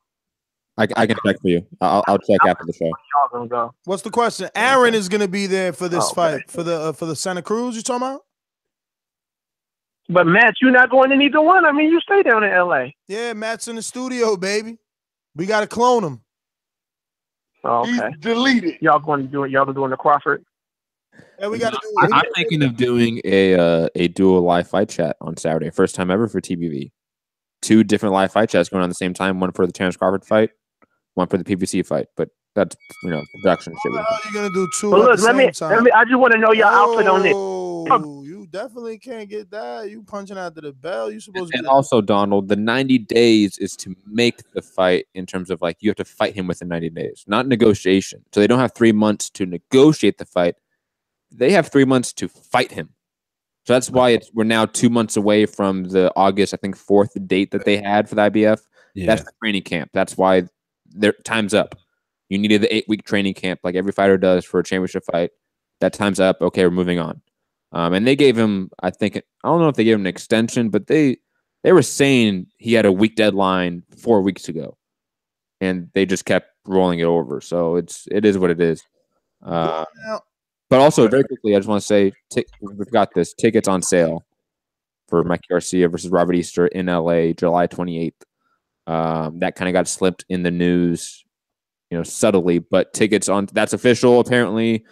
Even Robert Easter posted the image on his social media saying tickets on sale. So Staples Center, July 28th, Mike Garcia versus Robert Easter Jr. Yes, Rob? Yeah, I just wanted to say, I know people around here don't believe a word Eddie says, but he said regarding, it's just that Donald mentioned DIllian Whyte doesn't want Ortiz. He didn't want that Ortiz action or whatever, but he did say that that would have been a second eliminator and they didn't want to wait around. If it would have been a final eliminator, they were definitely interested, but it was going to be a second eliminator, so it would have taken, like 2 cycles. Oh. Yeah, no, that makes total sense. So just fight Parker, who doesn't eliminate shit. No, but the winner of the, this is, like I said at the beginning, I know I didn't speak much and you gave me hella shit for it, but I did say that this is almost quite a good direct route to a Joshua fight, which is obviously the money fight in the division. Oh, you mean? Hold on. You know what is a direct route? Kubrat Pulev. That's a direct route. That's the IBF. They don't fuck around with stripping people. Look at Triple G. No, I know. Fury. That's the direct route. This is a money fight. That's purely what it is, Rob. It's the biggest money out of the 3 options available. That's why they took it. This is a duck in the making. This is a duck in the making. They're giving DIllian Whyte, Joseph Parker the ability to get right back in the mix to go with the rematch instead of going with the tougher, more dangerous fight. Yeah, it's a nice, easy fight against Joshua, eh? I mean, look at it. They've already brainwashed you into saying, no, this is a direct route to Joshua. Like, how is this a direct route? Joshua should have no other options. It should be only Wilder, but this is a direct route. Well, apparently American TV is sort of a bit of a hold up for this being in September anyway. So I don't understand what's the hold up with American TV. Because if it was September, you got the Canelo pay-per-view in September as well. So whether American TV say they're not going to expect the consumer to pay 2 pay-per-views in the same month. Is this Eddie talking? Because the way that it works is if Eddie signs the heavyweight fight first, only they could do the pay-per-view in September. The networks are not going to do 2 pay-per-views. And they might because Canelo's on HBO anyway. He's not fucking Showtime. It'll be an HBO production and HBO pay-per-view. Wait, what are we talking about pay-per-view with DIllian Whyte? That's not US pay-per-view. Like, what are we talking about pay-per-view in the US? What's the whole Rob went to the Joshua fight, meaning keep up, man. Joshua Wilder? We jumped to that? Why are we jumping to that? That's not even in topic box. It's called the DIllian Whyte Parker fight, a duck route. Oh, we're moving on from that shit. Going back to the callers. We're not getting lost in that fucking black hole. All right then. Going to Skype, or do you have any UK callers? Hey, Rob, he's the boss. You're not allowed to talk. First, he wants you to talk. He doesn't want you to talk. We're not going to talk about Joshua Wilder on this show. Yeah, because we always stay on topic on this show, right? Hey, we try. We try, Rob, okay? Yeah. So we tried today, and obviously we didn't, but you didn't like it, so. Oh, Rob, are you a little bit... Hey, Rob. Rob. She's watching, and she's proud of you fucking laying down for these Americans. You fucking get him. What? Rob, you want to talk about Joshua Wilder? Why? What's news? What's the news about it? Nothing. Matt. Santiago in LA. No, fuck Santiago in LA. I don't give a shit. Moving on. I don't give a fuck about Santiago. I don't give a fuck about Joshua Wilder. It's not a topic box. I'm going to talk all over his call then. Okay, you do that. You be the asshole. You be the Nestor. You be the asshole. You're not giving your co-host time to fucking talk. About Joshua Wilder? About what? What's the news? What's the news, Rob? Tell us. Matt, if you were listening, it just carried on from the chat about how it went from DIllian Whyte. I'm listening. Go. What's the news? Well, you weren't listening, were you? We've already fucking said it. At Rob, why are you yelling at him? Because I don't know why he's so hung up about this topic. He's the first one to not want to talk about Joshua Wilder. No, why? We're talking about DIllian Whyte, Joseph Parker, fam. Come on. Yeah, and if you were listening when me and Nez were talking and addressing Donald, you said it was a direct route to Joshua, which is not. And we're moving on. Yo, Matt, not the end all be all. You're not gonna just sell Rob. He's moving on. He's got to get it off. Bring something up. What's the news? I've asked. I said it. Let it go. Why you keep yelling, Matthew? What is it? Go. I've said go how many times? He hasn't gone. He hasn't said anything new. I want to get Matt Again, if you listen, Matt, I actually already said it. Sponsor a joint for Matt, please. Nothing new. You said nothing new. Okay. Nothing is new in this story. You didn't even hear it. You didn't hear it. Because you said US TV. That means nothing. That means nothing. That means not when you don't listen and don't hear what I actually said. No, Rob, you're telling me to go. Rob, you told me to go and say, I've told you to go 3 times. I've told you to go. I told you to go. And I fucking went. I already did go. Why you emotional? Why you emotional? I'm emotional. Fuck, I wish I know. That's not true, Rob. I got you, Rob. You just shot him. Trying to flip it on. His Lexapro ran off. It weared off. So why is Matt acting like he's a fucking heel right now? Like I'm the heel or Rob's the heel? Right. Let's go out to Santiago in LA. Going out to Santiago. Santiago. The Silent Killer, featured on multiple Border Wars TBV productions. How's it going, my friend? Oh, Rob, he's awesome because he obviously needs some positive reinforcement here on the show. What do you think about AJ Wilder, Santiago? The news, the epic news that we still don't know. That you didn't hear. Matt, no, I heard it wasn't news. Matt, you are not invited to the flat for tea and crimpets when we get to the UK. I'm definitely invited still. No, his wife is not letting you over the house. You're all welcome. Santiago, are you there? Just take your shoes off when you come in. I'm here, guys. You guys are having a crazy show as always. Happy to hear it. I'm just finishing out the last 20 minutes of my shift before heading to the gym to get some sparring in. But I wanted to call in and talk about the topics at hand today. Obviously, of course, I got to get ready for Border Wars. Anyways, not really going to delve too much into the whole IBF shipping Golovkin. I think everyone's pretty much going to say the same thing that they've been saying so far. If it wasn't for the fact that Crawford Hearn was the same day as Santa Cruz Mars 2, I'd be at Staples Centers with Donald right now. I went to the fun. I wanted to go to this one. But I am very happy that they are making Garcia Easter here at Staples Centers. I'm going to buy tickets. I am looking forward to that. I will be at that fight live. Predictions. Crawford, we think, is a very special talent, and I definitely think that he's going to start off this fight the same way he starts off every fight, very patient, slow, probably lose the first 3, 4, 5 rounds. Turn Horn's weaknesses are, and then basically decimate an en route to a late round TKO. Looking forward to Fury's comeback. Hopefully he can surprise us, but I think it's pretty much going to be get an easy win. And as for Santa Cruz Mars 2, I'm Charlo Trout. I'm riding with Santa Cruz and Charlo, of course. Santa Cruz, I think, doesn't hurt Gary Russell, but I do think that the sheer volume of his work rate can overwhelm him. And his power is respectable enough that when he does land his combinations, it'll keep Russell from trying to, overwhelm him with speed. So it's going to be a fight of quantity versus speed. And I think that'll be an intriguing matchup, to say the least. I don't really have much more to say aside from that. Obviously, if you guys have any questions regarding any of these topics, feel free to ask. Otherwise, that's my call. Everyone, like, subscribe, and show your support to The Boxing Voice, the #1 podcast on iTunes. Santiago, thanks as always, my friend. Good to see you in LA, of course. Speaking of LA, you already know that it won't be a show if we don't get our good friend, Mr. Info Joe. Mr. Info Joe. Tell them the truth, yo! Tell them the truth! This portion of the show we call In the Mr. Know, Info Joe. presented by my brother. Tell them the truth, yo! Tell them the truth! Yo, in the building. What's up, my boxing brothers? What up, Robbie, Matt, Ness? What up, Is Bill? Cash still there? Or he dropped off? What? Cash is here. Okay. He's on the phone. Oh, what's up, Cass? He's on the phone right now. You always say I don't say what's up to you, brother. Yo. Good fight a week. Good weekend of fights. Let me get my shit together.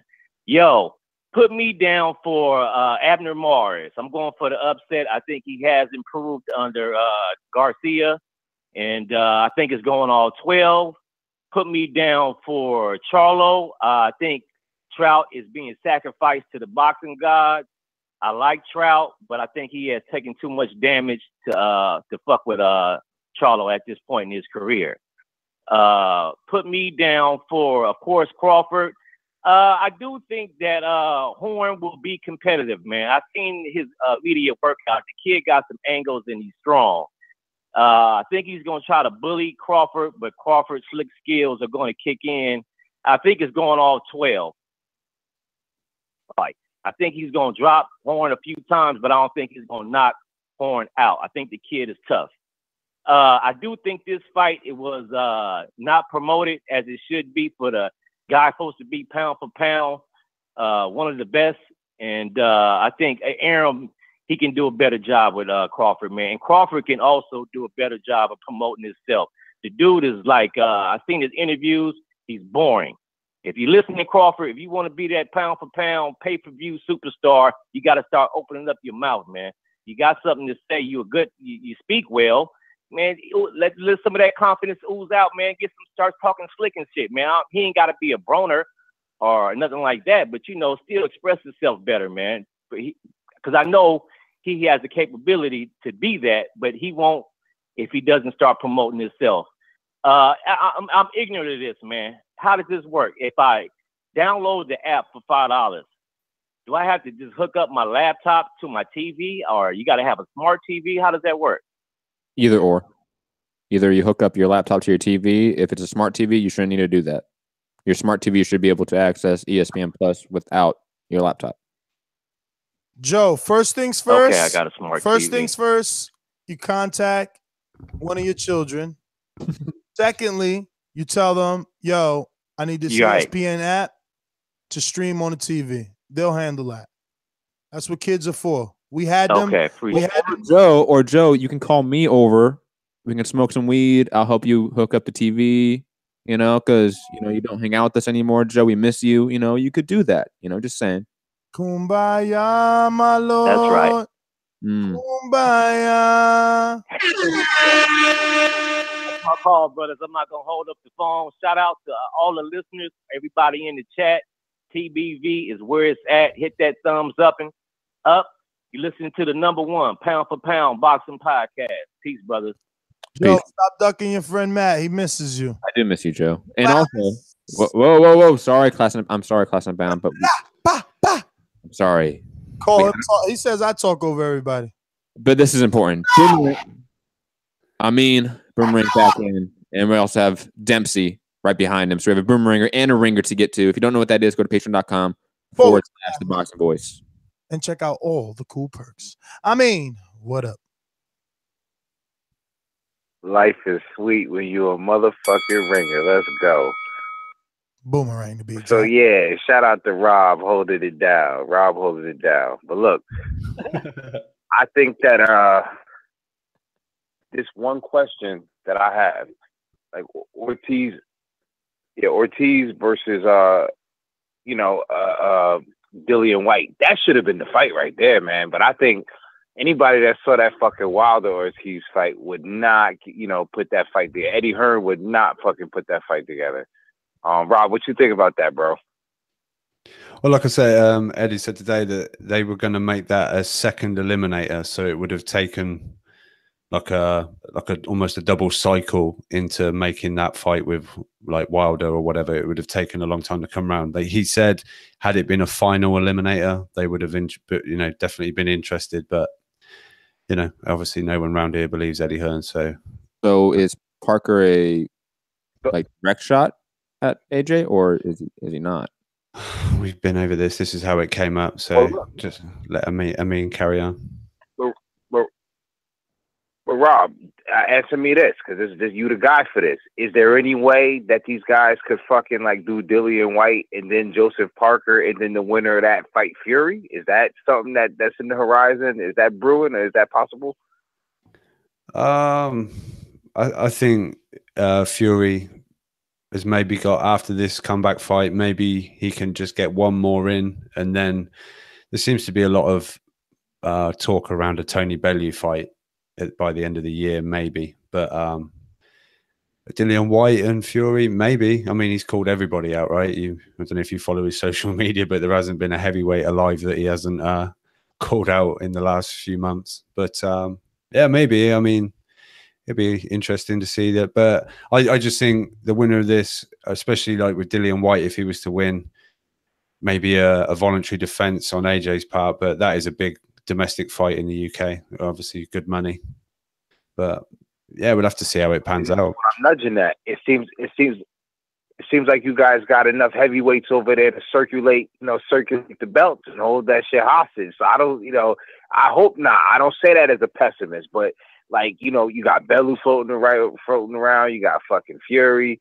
You got, they throwing Joseph Parker in the mix. So they got enough action going on that they might try to sidestep this whole Wilder thing, and then using the excuse of the whole television thing, man. I don't know. I'm not Columbo. What the fuck, yo?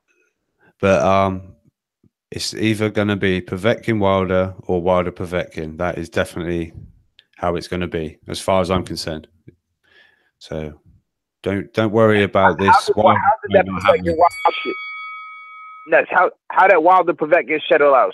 I'm out, but Ness, break down how that Wilder Povetkin shit settled out over that $5 million in the S. It's in repeal court, I want to say. I think didn't he get it back?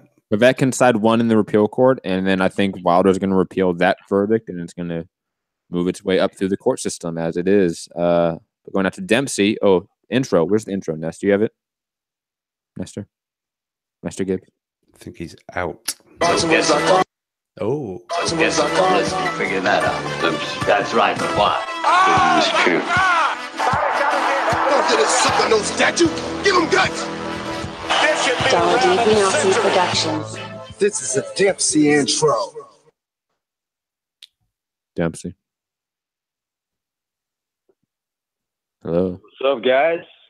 What up, Dempsey? What up? Yo, can you hear me? Yes, we can. Out and clear. What up? Awesome. I'm just glad that we got another weekend of fights, man. Last weekend, I felt like a crackhead detoxing and not getting their drugs in, man. Seriously, it's like scratching the neck, like, hey, man, come on, what's going on, dude? Shit. Now we got our fights on, and I'm happy again. Feels good to know. Anyways, I'll make my picks real quick. I'm gonna get I'm gonna get my picks real quick. We got Hearn versus Crawford. I gotta go with Crawford. I actually do expect it to be a rough fight for about the first 4 or 5 rounds. I think Josh is gonna try his best to try to rough him up and try to get him out of there in 6, but he's not gonna be able to. I think Terence is gonna be able to adjust to any tactics that he tries to do. I won't be surprised if Terence actually stops him on cuts late in the fight, like say 10th or 11th round. But I do expect it to go all the way. I do expect it to go at 12, and I expect Terence to get a well-deserved, a well-fought decision. And then you got the Mars Santa Cruz rematch. I got to go with Santa Cruz. I think his reach, his jab, his eye output is just going to be the difference in the fight.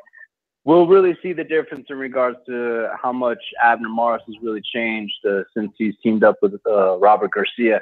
We'll definitely see a difference in this fight compared to the first one. But I got to go with Santa Cruz by decision. And then we got Charlo and Trout. I got to go with Charlo. Man. He's just looking better and better. This guy, he's just, he really is becoming the real deal. He is, especially at 154, And,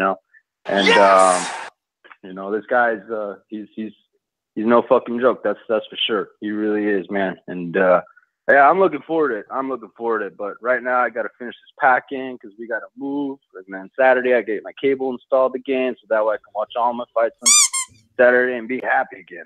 And, playing it close, buddy. Playing it close. You guys close. have a good weekend. Take it easy. You got to wire up the new apartment or the new house. Yeah, before you get there, that's playing it close, homie. Whoa. Class and Bound in Texas. Talk to me. Hey, what's going on, fellas? How you doing? Now, man, we got a lot to talk about. Let me make my picks real quick first. So I'm picking Santa Cruz. I'm picking Tyson Fury, obviously. Jermell Charlo will win. I expect Trout to do, to be competitive, though, a bit. I expect Terence Crawford to stop Jeff Horn late. And I feel like I'm missing one more fight. Oh, I'm picking Terry Flanagan to beat Maurice Hooker. I have never been impressed with Maurice Hooker. So, yeah, I'm expecting Flanagan to win that. But, man, How the tables have turned, huh? Man, dropping belts, very disgraceful, very unfortunate. You know, so people wanted the details for real quickly for both the situations. I'll give my details real quick. So with Wilder and Povetkin, since Povetkin won the appeal court, they're right now, Wilder's team is appealing it, and that's all we know right now, because apparently the funds are in escrow right now. That's what I've heard. And as far as Triple G and the IBF, Triple G, they were going to sanction the Vanes fight. People seem to forget that. The IBF said they would totally be fine with them fighting Vanes, but a Triple G had to put in writing that they would fight Sergey Derevianchenko, and that didn't happen. So for everyone blaming the IBF and saying that the IBF is full of shit, no, the IBF is legit. They're the only organization right now that actually follow their fucking rules. If Triple G thinks he's above that, well, that's too damn bad. He doesn't get to keep his belt. He doesn't get to unify, and right now he's paper chasing with Canelo, especially after all that talk of his fans talking about all he cared about was respect for the belt and the sport. And for all these fans talking about it, that all he cared about was unifying. He's a businessman, just like anybody else. And honestly, that's all there is to say about it. No boxer has this moral high ground that they're for the fans. They're for the money at the end of the fucking day. And that's the way it should be, because these fans are not going to pay their bills. But I don't know. I think that's about it. Did I miss anything? Leo Abner? Only that the belts mean something. No, I picked Leo. Until they don't mean nothing. Okay. Yeah, I picked Leo. I just don't. Oh, sorry, I was clicking the button and it was processing. I'm sorry. But you said you're up. Anyway, Hurricane Ray in Miami. What up, Hurricane Ray? Oh, were you done, class? Yo, what's good, TBV? Well, he said he was done, yeah. And then I asked about Leo and Abner, and he said he already picked that, so. Okay. Matt knows best. Hurricane Ray. Hey, man, let me get these predictions out real Hurricane quick. Ray with the Chihuahua. Yeah, you hear me? That's a Yorkie. He got a 5-pound Yorkie. That's a Yorkie. I got Shih Tzu. That's a Shih Tzu? Toy Poodle. Check it out, though. It's a little Matt. Oh, he's so emotional. Yo, can I get my predictions in though? Yes. Of course. We waiting for you to start. All right, let me go with Terence Crawford and Hearn. I got Crawford tearing him up by accumulation of body shots, and then eventually he'll get the knockout. I think he'll do it early. I got Leo Santa Cruz, and that's about it. That's the only prediction I'm gonna make. Hey, by the way, let me ask you a question though. Why isn't Terence Crawford considered pound for pound? If you look at the fighters that he's faced and the accomplishments he's gained, he should be considered pound for pound. He should be considered pound for pound. Not Lomachenko. I don't know. You guys let me know what you guys think about that. The other thing I want to talk about is who has Eddie Hearn acquired since signing this deal with match whatever that company is, right? Who has he acquired? He hasn't acquired nobody. Matchroom. Give contracts out left and right. Yeah, Matchroom Boxing. Yeah, he's out here trying to give contracts out left and right. Nobody's signing with him. It's all a red herring. They're chasing the red herring. And it's like, yo, what are we gonna do? What is he gonna do? Is he gonna fucking continue to fucking pursue these fighters that are not signing with him? He needs to sign anybody he could get. Maybe he could go back to Tyson Fury and actually sign him to a 3-fight deal because it hasn't acquired anybody. Fury's with Frank Warren. I need to stop hating too on. And it's a U.S. deal, not a overall deal. So and according to UK Robbie, he will work with other promoters by fights, so he will pay for a fight. And just wait till the end of June. Call you Hurricane Ray in Miami super impatient face. The fucking DAZN deal just got announced. He's like, who's he signed? Who's he signed? He ain't signed nobody. He ain't signed nobody yet. Why Canelo and Jacobs, they have a press conference yet? End of June. Just wait for end of June, first week of July. Got $1 billion deal. The money is sitting in the escrow account. Fighters should be Ladies asking him to sign up. Fighters should be lined up to sign him.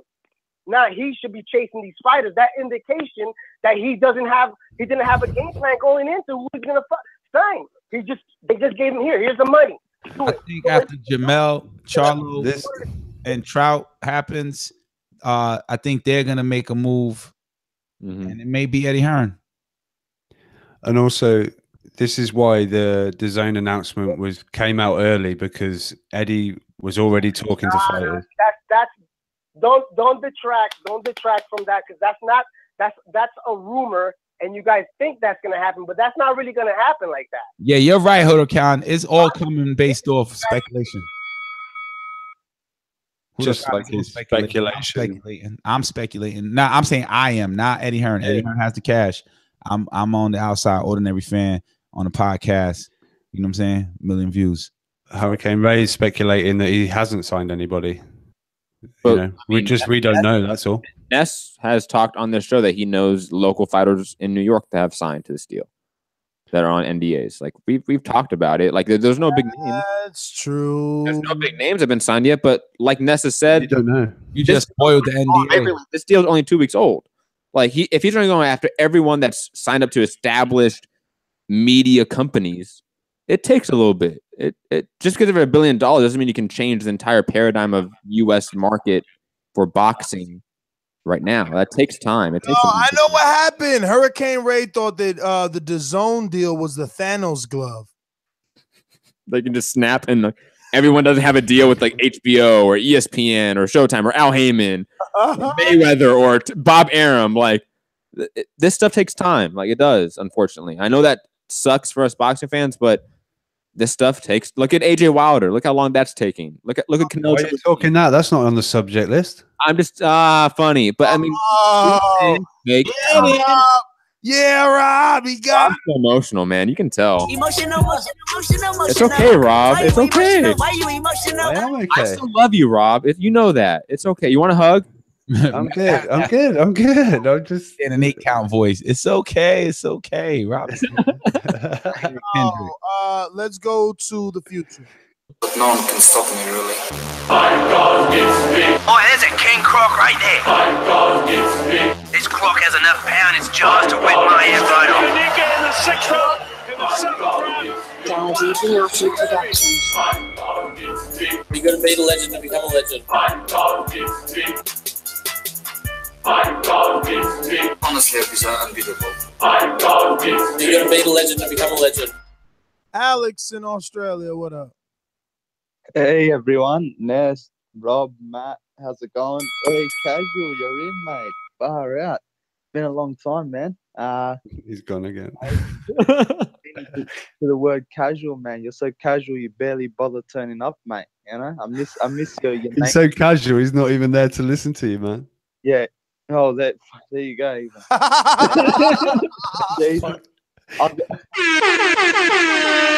Every shout out Kaz gets, he's never there to hear it. Look at Rob talking over the callers now. Nah, it's so good. I gotta donate him some cash. I can't work out that YouTube super chat. My account's all screwed up. I don't know, but I gotta donate you guys a box of beer anyway. At least enough money for it. So hit me up for that. But yeah, Jeff Horn, Terence Crawford this week, man. Pretty excited. Look, to be honest, there's you know, obviously my brain's telling me to pick Crawford, and my heart is pounding for Jeff Horn. So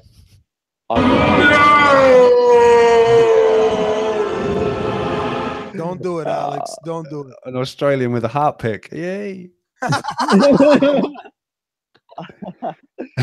Oh, Rob. Yeah, I'm going to pick Jeff Horn. Good boy. Go with it. Yes. Be just like the UK fans, bro. It's all about your brethren, man. Fuck that. Yeah. I mean, I'm going to pick Jeff Horn by Terence Crawford slipping over and knocking himself out. But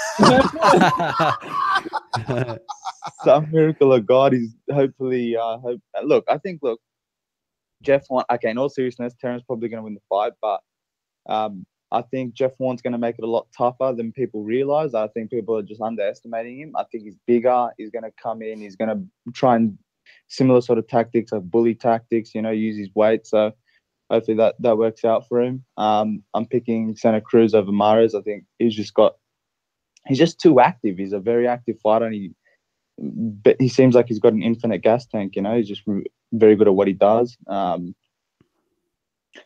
Yeah. And the whole GGG thing. I want to quickly. I love Bernie's thing about him, man. I'm so sick of I hate when people call a boxer some sort of monster, and every single time tough challenges arise, they just shy away from it. So GGG, he was calling out Chavez Jr. at 168, but wouldn't fight Andre Ward. He'll fight Dominic Wade as the mandatory, but won't fight Jermell Charlo. At one stage he wanted all the belts, and now that Billy Joe Saunders is looking very crisp, he doesn't want any of those problems. I don't like that mentality, man. What happened to the days of the greatness of Ali? Jumping in there with Foreman, everyone thought he was going to die. You know what I mean? That's how you seek greatness. Not this pussy shit going on these days. But yeah, that's my call. Thanks, guys. Alex, pleasure as always. Thank you, man, for calling in. I just want to say that the fall from grace that Triple G has had in the last 18 months is kind of sad. Even though everything that Alex just said is true, and I agree with every word he just said, it is still sad that he had this fall from grace in a way.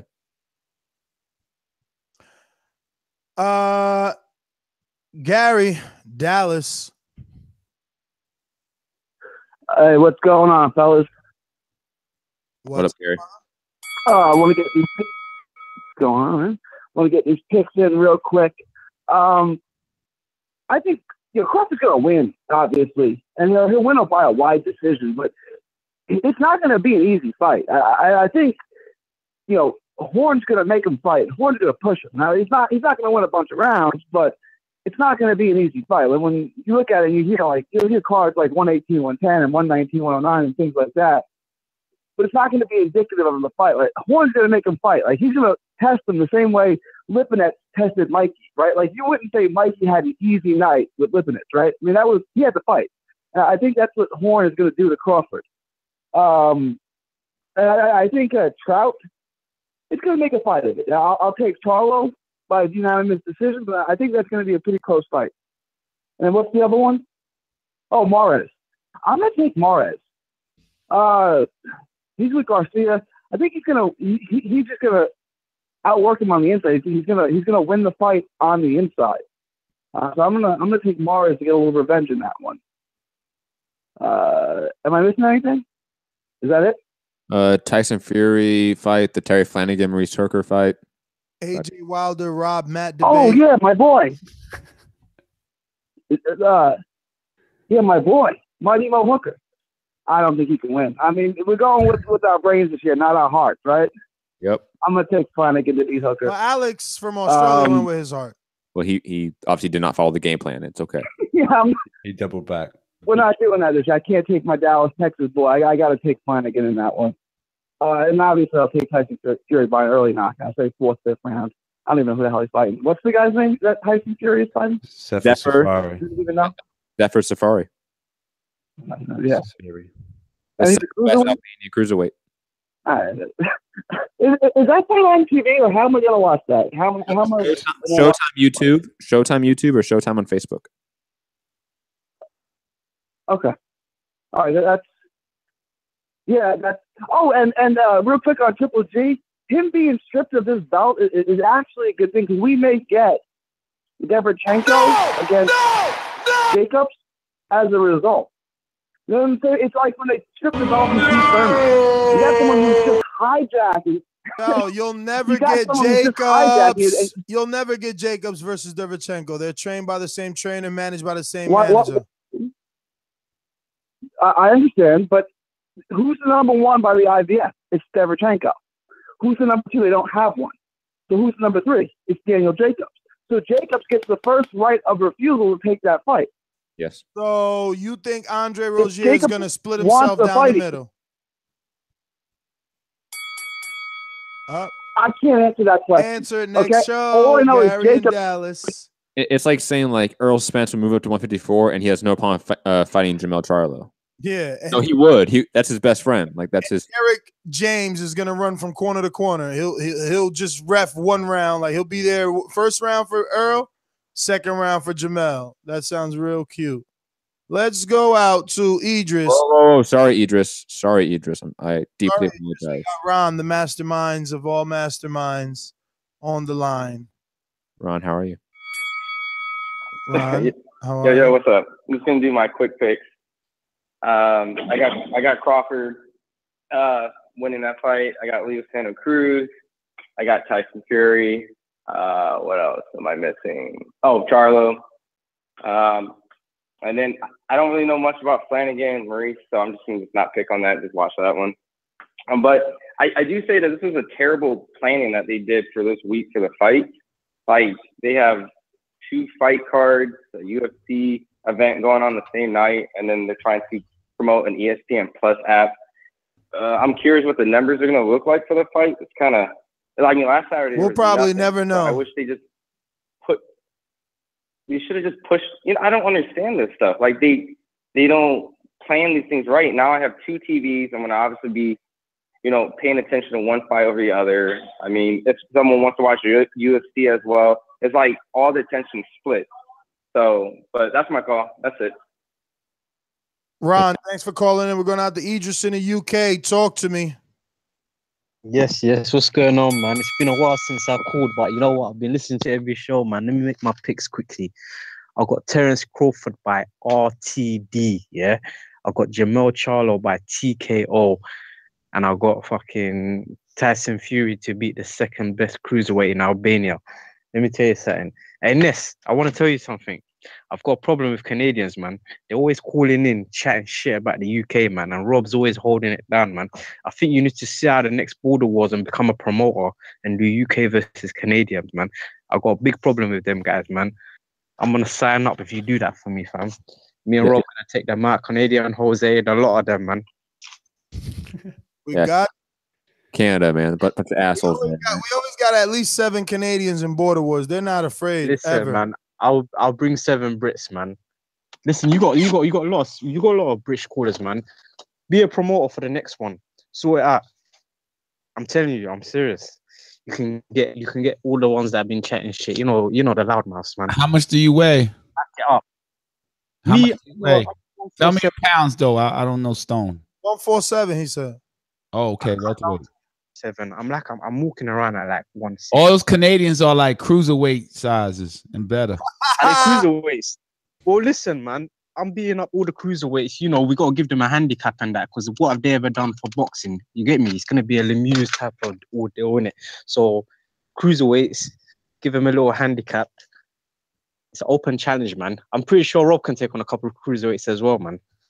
Yeah. Who are these Canadians talking shit that call in? Like, who are they? Like, he said Jose and Jose hasn't called in like 2 months.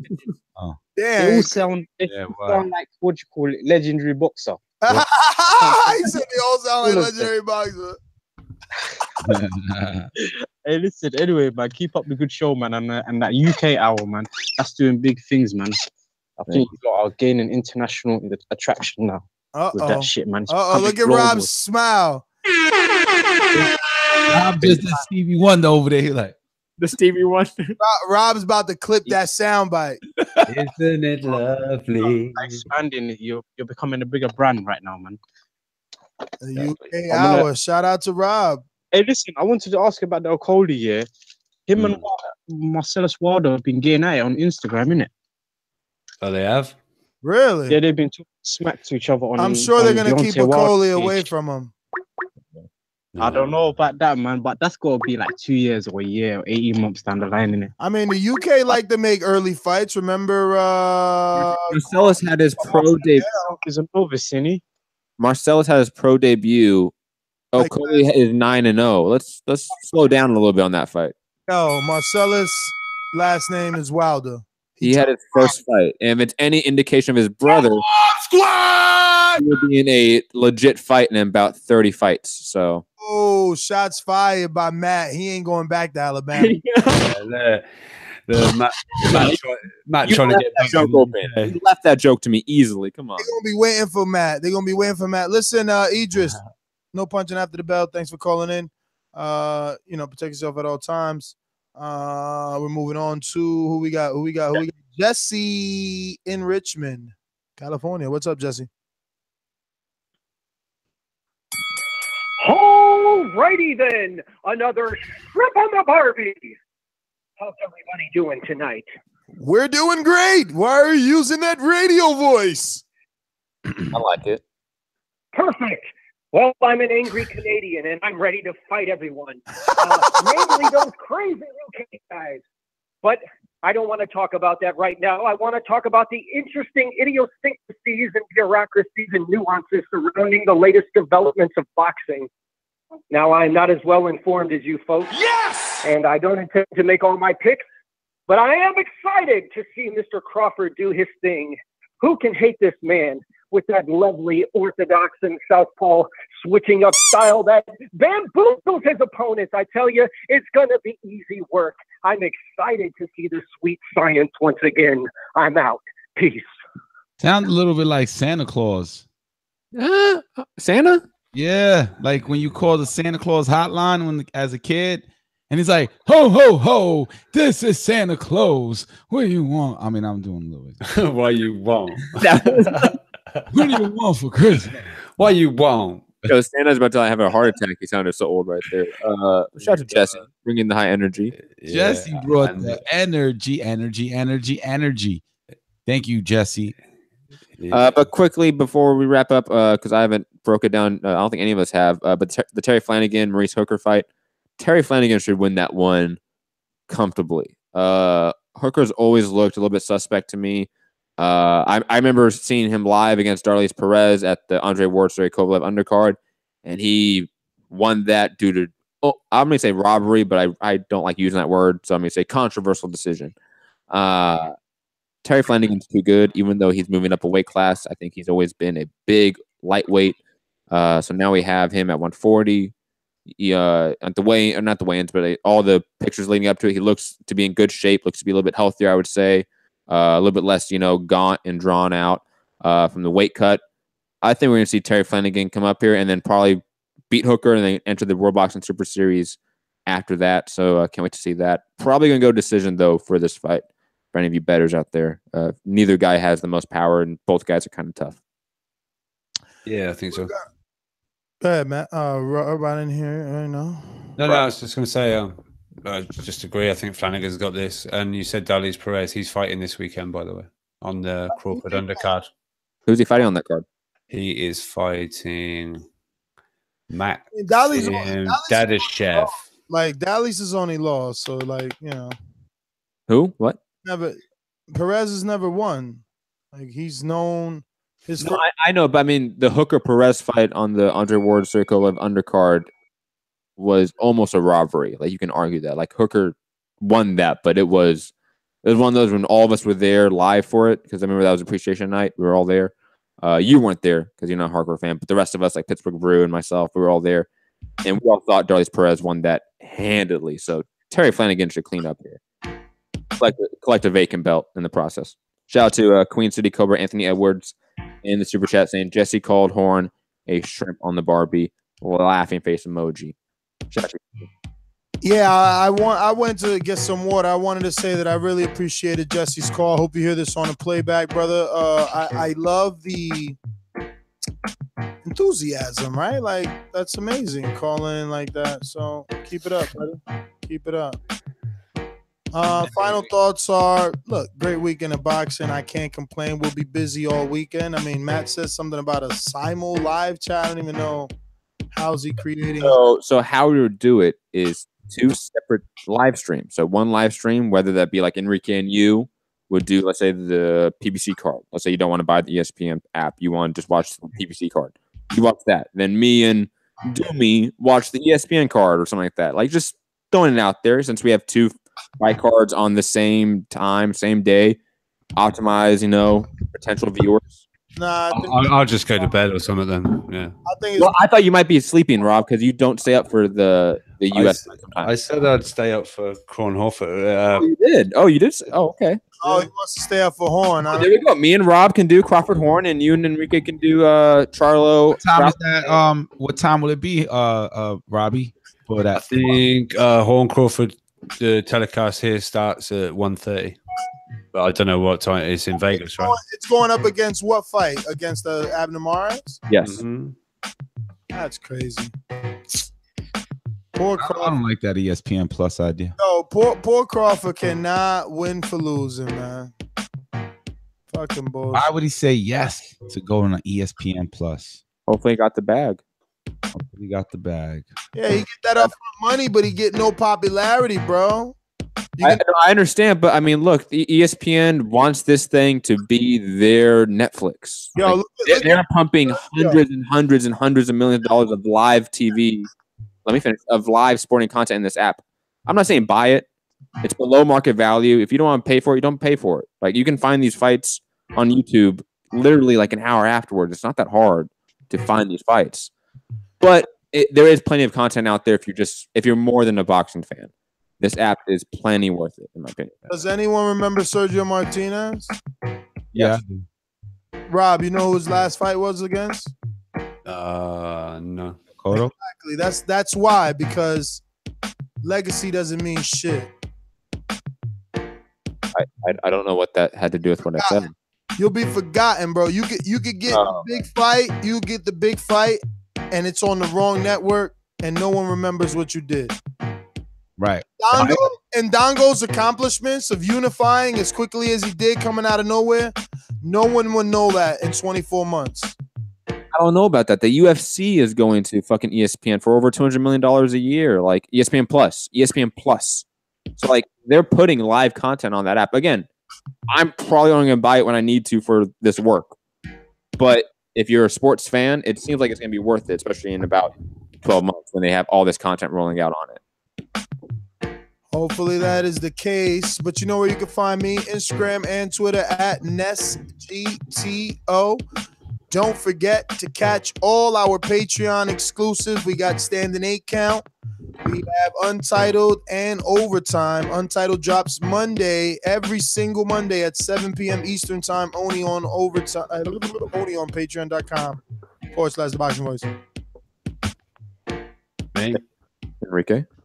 I was going to let Robbie go.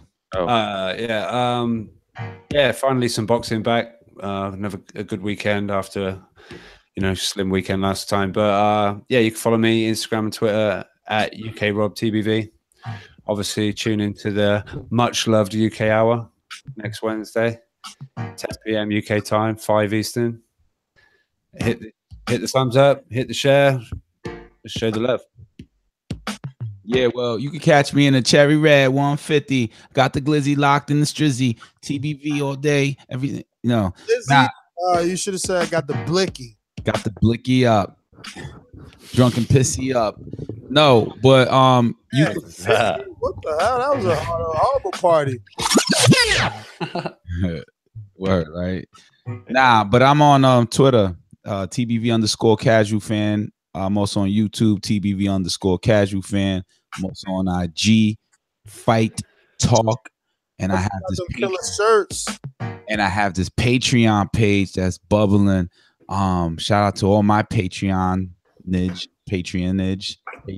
pledging, and my patreon.com/boxing fan apparel. You can also go to boxingfanapparel.com and what's on Boxing Fan Apparel?